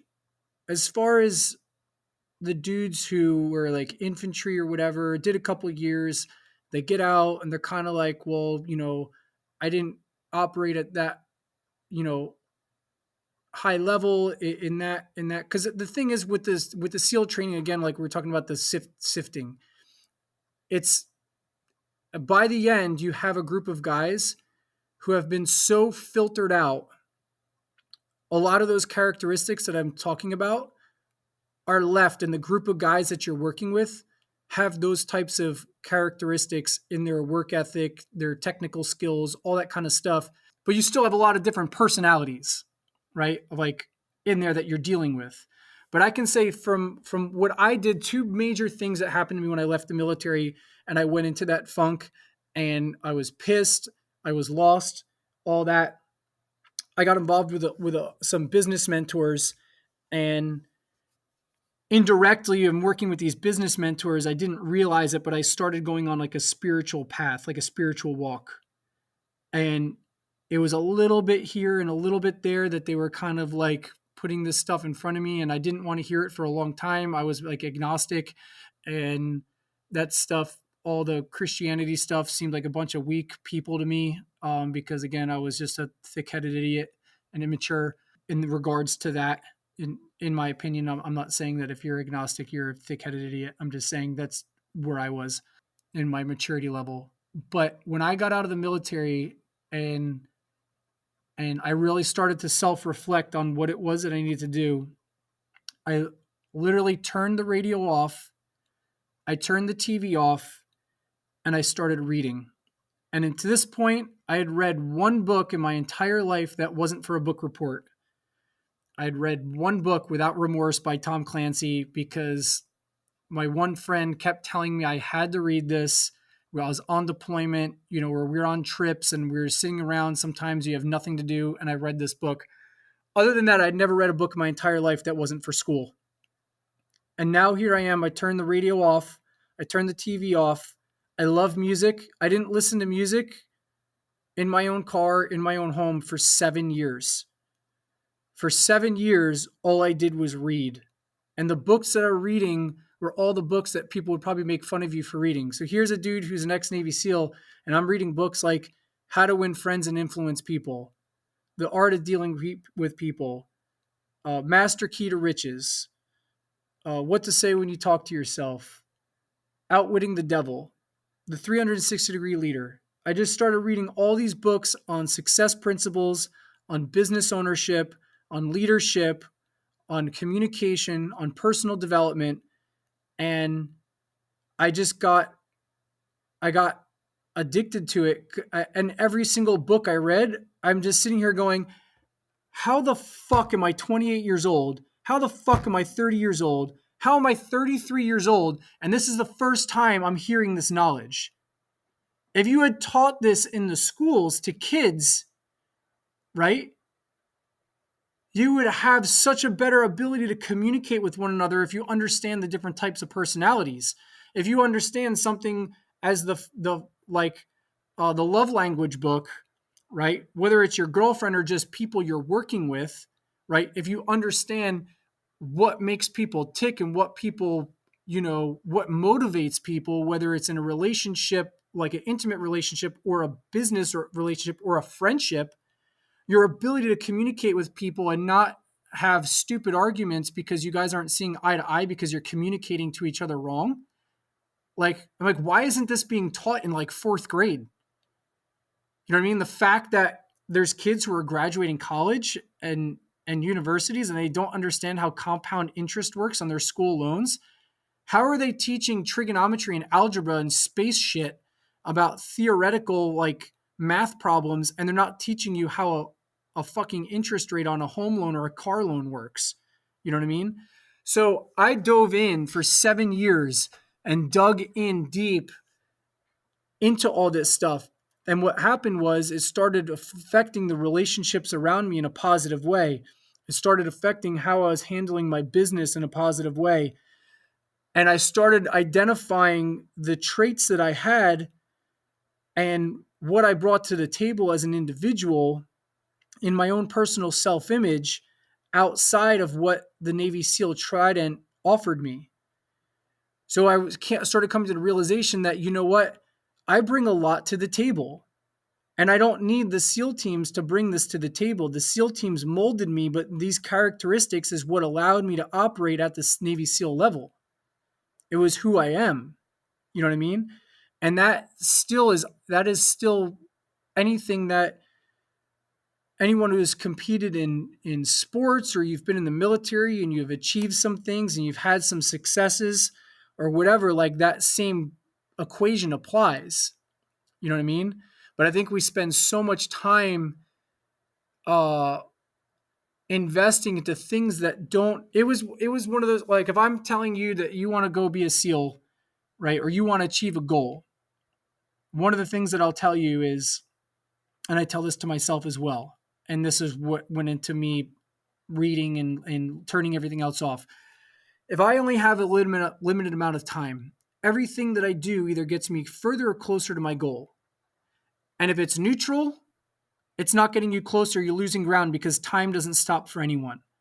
So either it's getting me closer to my goal, or it's getting me further to my goal by taking me away from my goal, or it's getting me further from my goal because the timeline still ticks and I'm staying stationary, but the timeline's moving away from me. So when we start putting things into that filter, it starts identifying things of priority. So when I started putting things in priority, I was like, is my priority to sit here and watch Netflix for 3 hours tonight? Or do I need to learn how to grow my business? Is my priority to play video games for 3 hours tonight? Or do I need to learn on how to better communicate with my clients so I can build a better relationship with them? So once my clients realize how to do the exercises, they still come back because their experience with me, they'd rather have me in their life than not have me in their life. You know, is my technical skills, am I learning what I need to do for my technical skills so I can be a better personal trainer or a better firearms instructor, et cetera, et cetera. So I start putting these things in priority. And once I've hit my quota of what do I need to do to grow myself as an individual and to build up my own, my own capability. And now as I build myself, I can now help build others because I built myself first. You know what I mean? This is how it started transitioning into me having a positive effect on those around me, and then starting to have successful relationships, and then starting to have successful businesses, and such. So that to me is a really big component that, as stupid as all that stuff sounds, it really makes a big difference in all that. Because if you have a shit attitude, if you keep doing the same thing and diving into the same stuff that you were doing before, and it holds you with a shit attitude, you're just going to keep that vicious cycle going. You know what I mean? So for me, that was just, my story of how I kind of progressed out of that. And that's what led me into developing the company Full Spectrum Warrior. Because it's really easy for me to teach you how to shoot a gun, but you can shoot a gun and still be in fucking turmoil in every other aspect of your life and be a piece of shit, but you're a piece of shit who can shoot really fast. Great. Did I really help you? Did I really make an impact in your life? So each one of those swords in our logo represents an aspect of your life that I want you to grow in, right? Or to take into consideration of how you can grow and to be a well-rounded individual that, oh, by the way, can shoot well, can fight well, is physically fit, but also can work as a team, also has good attitude, also has a good financial structure, blah, blah, blah, also has a good spiritual path. So that way we're building the well-rounded warrior who can take on the spiritual battle that we face every day. Because we have these veterans who are committing suicide and stuff like that. They lost the spiritual battle, not the physical one. They survived the physical one on the battlefield on deployment. They lost the spiritual war, and that's what had them commit suicide. Holy shit, I just gave you guys a whole lot. Sorry. I probably should have stopped to take a breath in there. This is no, this is perfect. This is the bread and butter of what I strive to talk about, because I have such a deep personal connection to it myself. Because I'm going through it right now, where only like 2-3 years ago, I looked at all my soldiers, like I said, that were coming in and failed on the outside world, and I felt like a failure, that I started to make changes in my life so I could better prepare people around me. You mentioned reading a lot of books, and that's something that I've done as well. I think reading and educating yourself and gaining different perspectives is so important when it comes to, you know, figuring out how you're going to go about the rest of your life. Because like you said, you were molded, kind of by the Navy and being a SEAL, but you've always had these intangibles that contributed to that are going to stay with you regardless of if you're in a uniform or if you're not. And one book and one philosophy that I've been taking on myself that has really changed my life is Taoism, believe it or not, and pacifism. And that's like you said, when people expect what's the Navy SEAL reading when he gets out, it's not the things that you're looking at. Similar for me, what's the airborne infantryman reading when, he's getting out? I'm reading about pacifism and I'm reading about nonviolence. And, whether you agree with that or not, that's fine. But finding who you were before, I think is incredibly important. For me, I didn't know who I was when I joined the military. I was a 17-year-old kid. Like, I had an idea, sure, and I had intangibles, sure. I didn't know who the fuck I was. And then I got molded. And then I was like, there's some things I liked that I can take from this. And then there's a lot of things I dislike that I want to change. And that's kind of the changes that I've taken. So I find it vastly interesting from, somebody at your level. You're going through similar, or you had went through. I mean, I think you're a very successful individual now, but you went through similar things that people, at all levels kind of go through. And I think that can really resonate with people. So when you share those things, I don't want you to feel like you get long-winded. I feel like it really resonates with individuals because they see, holy shit, this SEAL who, maybe just in general, when somebody says, oh, that's a SEAL, that's a Green Beret, that's, so-and-so, you become a role model, whether you want to be, whether you deserve to be. Just having that title and having been in that role, you become a role model to people. And when you're able to be real, because I think there's a lot of people that get out of the military and in their minds they're still in, and they're much bigger, than they actually are. They have this arrogance to them, which maybe it's deserved, maybe it's not, but that's hard to relate to. That's not relatable. What's relatable is what you said. You got out, you read a lot of books, you were figuring out what is best for you, and then you worked hard, you applied this knowledge, and now, whether you consider yourself to be successful or not, I think that's a problem a lot of people, from the military have, is you don't sit in success. Whether you're, building something, it's always, what's the next thing? I'm not successful until this next thing happens. And you do that thing and you're like, okay, the next thing.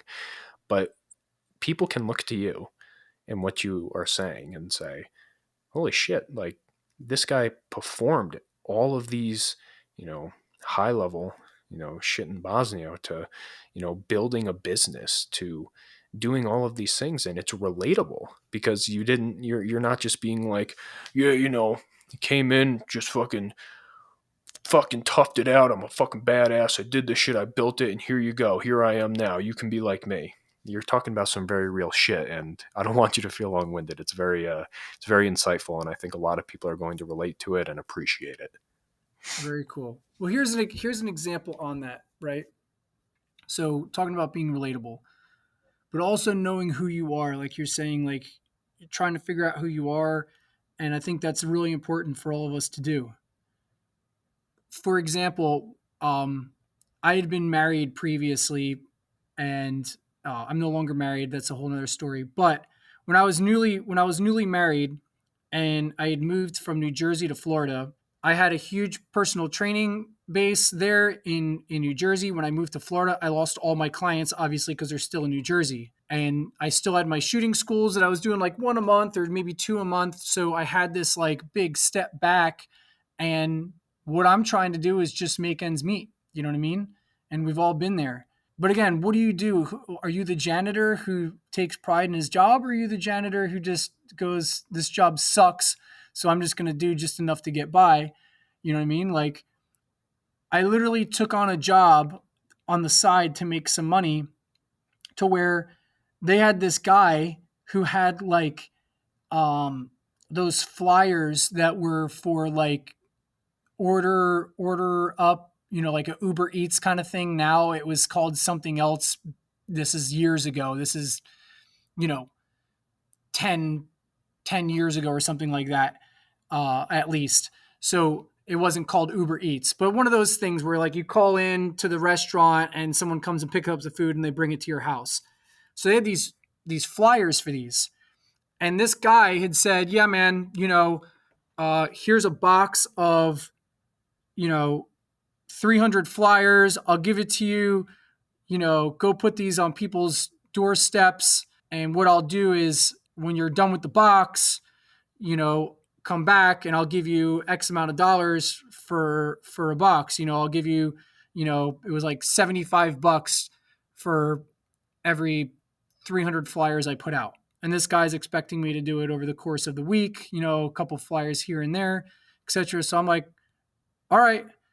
I'd go out at 1 o'clock in the morning, 2 o'clock in the morning to like the apartment complexes, and you're not supposed to solicit, okay, I broke the rules a little bit, hop the fence into the apartment complex. And I was the asshole who, like, when you walked out in the morning, underneath your doormat, there was a coupon for this stupid thing that you didn't want. But hell yeah, I got them to the doormats, and I'd put on my running shoes, and my wife at the time was like, what are you doing? I was like, I got to go make us some money. You know what I mean? Like, I got to do what we got to do. It's just, and I'd put on my running shoes, I put on my workout outfit, and I'd go run the stairs of these apartment complexes, and I'd do 300 of these flyers in one night in, an hour and a half or so. And I'd just run stairs and go to every single door through an apartment complex. I'd come back the next day and I'd be like, hey dude, I need another box. And he's like, what? You put all those flyers out? I'm like, yeah, man, I need a box. Give me a box of like 500. And he's like, did you throw those in the trash can? I'm like, no, dude, go to whatever apartment complex they're on every single step. I was like, I put on my running shoes. And if people asked me, hey, dude, oh man, you're a Navy SEAL. What are you doing for money right now? Like, what do you do for work? I'd have no problem telling you, yeah, man, right now I'm in transition. I run some shooting schools. And you know what? At night at fucking 2 o'clock in the morning, I put on my running shoes and I run stairs and go put flyers on everyone's doorsteps to make some extra cash to take care of my household for the time being. I have some really cool things in the works. This is only temporary, but it is what it is for right now. And I could say that because I was confident in who I was. You know what I mean? Like, before I would have been embarrassed, but at this, it was like, I'm going to be the best damn dude at putting fucking flyers on the door, that there is. I'll do this faster and more efficient than anyone. And it was just the attitude that I didn't give a shit that I was putting flyers out. You know what I mean? I cleaned cars. I was cleaning cars out in front of the house, doing, detailing cars for a few months. I had to do whatever I had to do while I was in transition to get my business up and running through a transitional phase.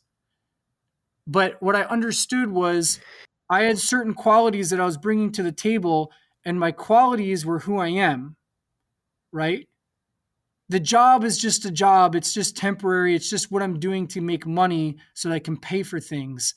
The job is irrelevant as long as I'm doing it within ethics. I'm not doing, illegal, unethical, perverted bullshit. But if I'm just doing hard work, doing smart work, to get myself from one stone to the next stone on the path, then it's no big deal because the job doesn't identify who I am. My character identifies who I am. And that's a big thing for people to understand because a lot of people think who they are is what their job is. And they're two totally different things. One of the things that like I pride myself on now, like looking back on it, just when you look at like, well, am I being successful? You said, how do I know if I'm successful? Here's one of the things I measure myself on with successful. I look at the clients that I have and the students that I have been coming back for years. And most of the students that I have wind up becoming friends of mine. And I have relationships that last really long times. So in that regard, I go, you know what? I'm succeeding here, and this is good because the people that I'm around enjoy being around me, and having me in their life is better than not having me in their life. So I go, okay, cool. I'm doing good in this regard. If everyone that I kid around is an asshole and no one wants to be my friend, I can say that, hey, everyone else is being a douchebag and these people are stupid. Or at some point, I have to look at myself and go, what is it that I'm doing that makes people not want to have long-term relationships with me? Why do people not want to be around me?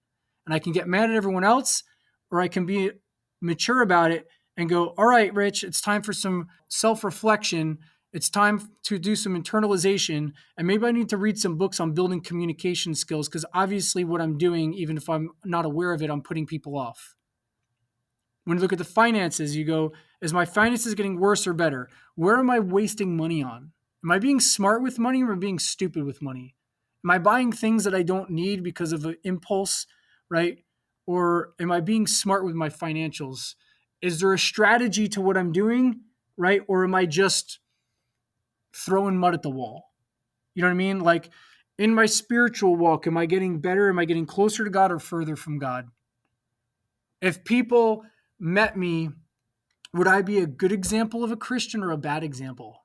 Would people go, hey, oh, Rich is a Christian? Yeah, those people are full of shit based on me meeting Rich. Or they go, wow, I can kind of see now that I know that he's Christian, there's certain things that make sense in the way I watch him live his life. You know, obviously I'm not perfect in that regard, but I'm just saying, like, when we start looking at these things from our character and you go, am I succeeding? And that's what those swords represent, these different pillars of our life, right? But am I succeeding? Am I moving forward in that aspect of my life? And if I am, right, I can understand that it's a process and a journey. I don't have to be a finished product today, but which direction am I heading in?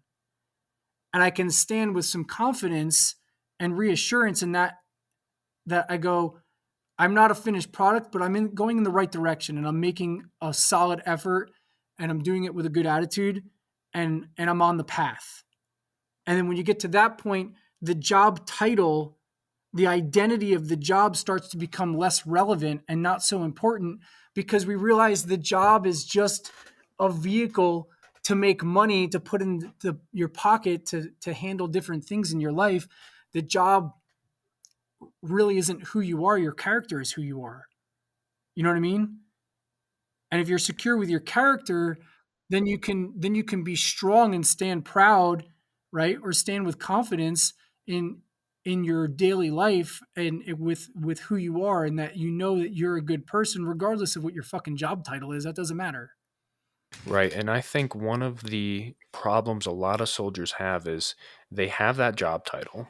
And I mean, you're saying it as a Navy SEAL, but people have this job title where it is very much worshipped, outside of the military. Oh, you were in the military? Like, thank you for your service. Like, it is a worship thing in our society to, serve in the military. And people have this idea, and they have this feeling within themselves to where they aren't humble, and they're like, I'm above doing that work. I need to automatically be put into this, manager position. I was a team leader. What do you mean? I'm a team leader. I did a low level management. I should start at management. I'm above, working my way up. And that mindset often is what leads to people not being successful and not building their own marketable skills. And then they enter this, there's a ton of things I think that lead into it.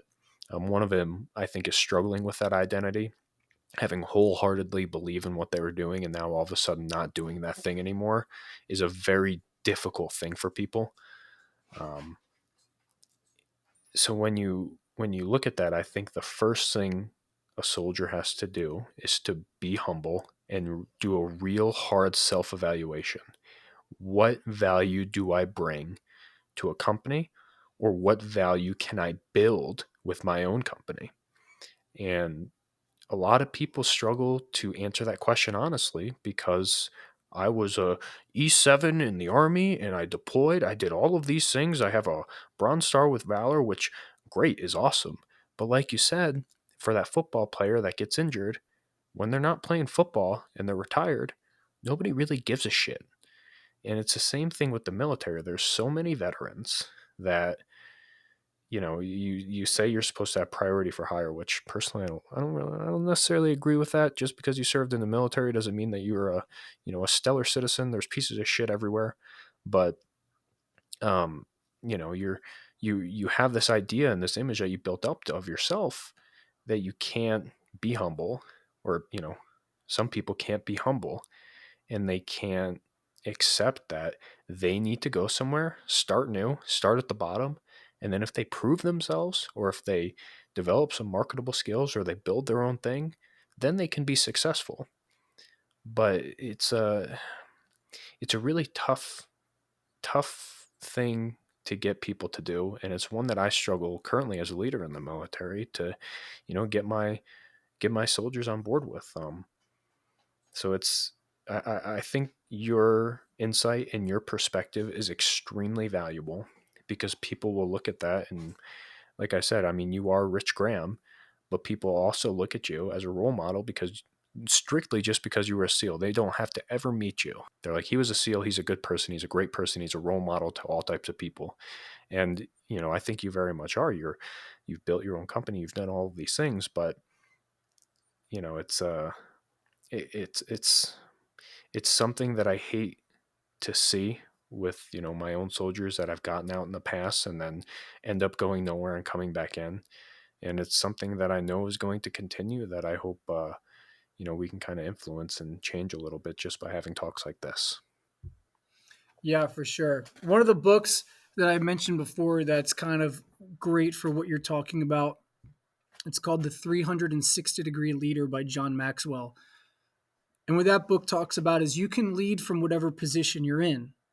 And I ask people this, and this is something that I was educating myself on reading this book, but when I'm having conversations with other people now who are in those positions, like the lower ranking, and I'm like, what is the best way you can lead without being put in a ranking position? And it's by example. Be the person that you want working for you. The dude that you want handling all your shit, go be that guy. Volunteer for things. Be the team player. Be the example. And then what's going to happen is later on, as you put in some time, people will look to you as the leader because you do it. You just lead naturally by doing what needs to be done, right? And people look to that. You do it with confidence. You do it with good communication skills. And people start looking to you for guidance. And it pisses off some of the people who are designated to be the leaders, because there's some people, and you've probably worked with people like this, there's some people that people will drawn to and navigate to naturally as the leadership role, even though they were not put in that position. And then you have people who've been put in a position of leadership, and there's a difference. There's leadership by naturally drawing people to you, right? That magnetic personality that you want to go to, you look to for guidance because you trust in them and you believe in them, and they've proven to you time and time again that they make good decisions and that they have a good work ethic and that they get the job done, et cetera, et cetera. Then you have other people who've been put in position who dictate and they demand respect. You have to listen to me because I'm in this position or whatever. And then everyone goes, yeah, that dude can go fuck off. I'll do it because I have to. I won't do it because I want to. There's certain people that you want to perform for. I've had leaders in my life that it's like, I want to work for them and I want them to be proud of the job I do because I want them to respect me and I want them to be proud of me, right? You've had leaders like that in your life. Then there's other leaders you like, fuck, I'm going to do this because if I don't do it, I'm going to get in trouble. That's not a leader. That's a dictator. That's someone who's been put in a leadership position, has no idea how to lead. So something like the book, The 360 Degree Leader, helps coach you and guide you in whatever position you are in the chain of command. You can still lead. And how can you be the most effective leader within that position? Or how can you be the most effective person, which in default or indirectly will make you a leader role model, right, from whatever position you're in. And sometimes that's supporting the person who is the leader and being the best number two you can be. You know what I mean? Because by uplifting and edifying the person above you, it also indirectly, shines the light on you and puts and trains you up to mold that person who needs to be in your number two position, et cetera, et cetera. But I don't need to tell the whole book, but um, but again, there's a lot of people who just rough it out and they don't understand why they're getting the results they're getting. And there's so much information that's there. If you're in that phase, in that growth phase, or if you're starting to do that transition phase, if you got as hungry about growing yourself individually as you did for entertaining yourself, you'd be amazed at how much growth you can have in such a short amount of time and how your life can rapidly change and the results you'll get in your life will change by just what it is that you make priority. You know what I mean? Like I've read one book in my entire life for entertainment purposes. I just can't do it. I pick up a book and it takes so much time and energy. I'm not a very fast reader. You know what I mean? I don't blast through books. So and I have so much going on in my life with all the different projects and all the different things I'm doing. So if I pick up a book, it's got to give me value. This is just personally for me. So I just can't do it. I've never been able to bring myself to picking up a book for sheer entertainment because there's such an investment in that. So if I'm going to invest my time into this book, it's got to grow me personally. Like I got to have a benefit and that's just for me. I'm not saying that there's anything wrong with reading a book for entertainment, right? But I'm just saying when you start looking at what is it that you're placing in priority in your life, how are you prioritizing your time? How are you prioritizing so many your finances, your relationships, all this kind of stuff? If you start really going, what is the life that I want to live? How do I see my life and how do I want to feel? How do I want the relationships to be? How do I want my finances to be? And then you start making some priorities and making that actually come into fruition instead of just being busy.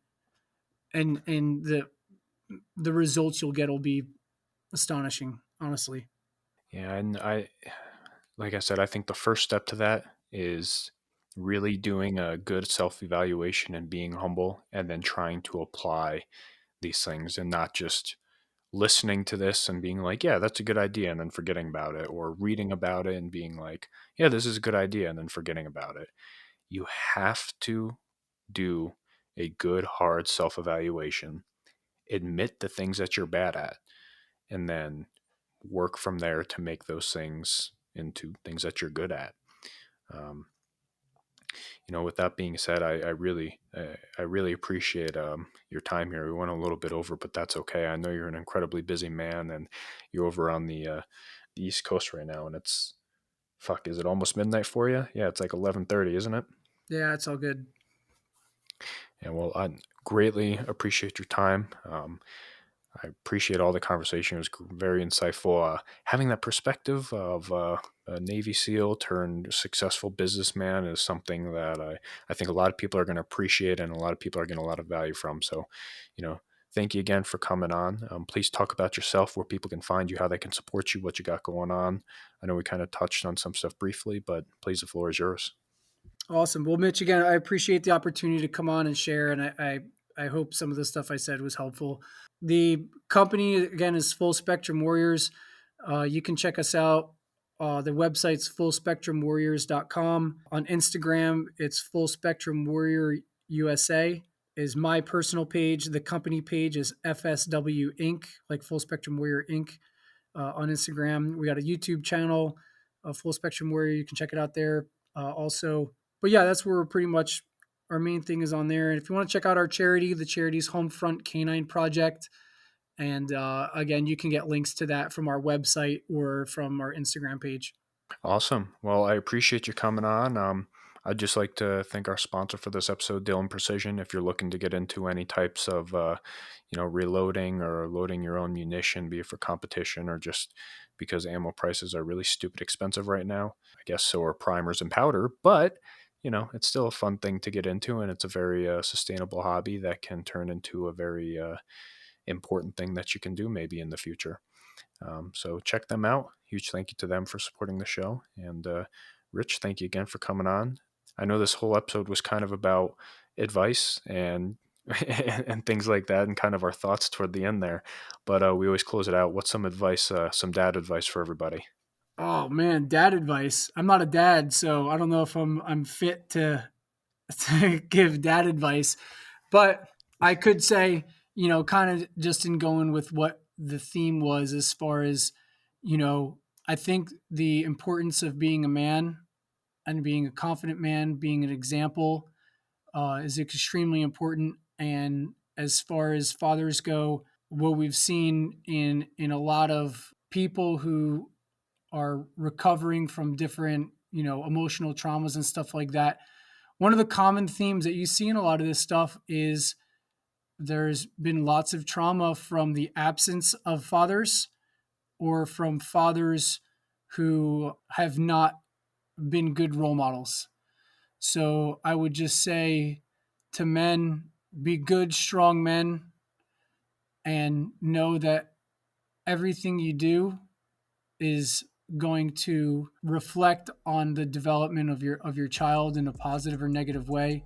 So again, just like we were talking about priorities, and I hope if I'm ever a father one day, I would take my own advice on this, is just they're watching. And us on your individual daily life, people are watching, and are you setting the right example? Are you being the person that you would want your child to be?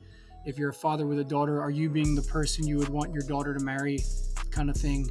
And if you start looking at it from that standard, you can start holding yourself to a higher standard and try to be the best person you can.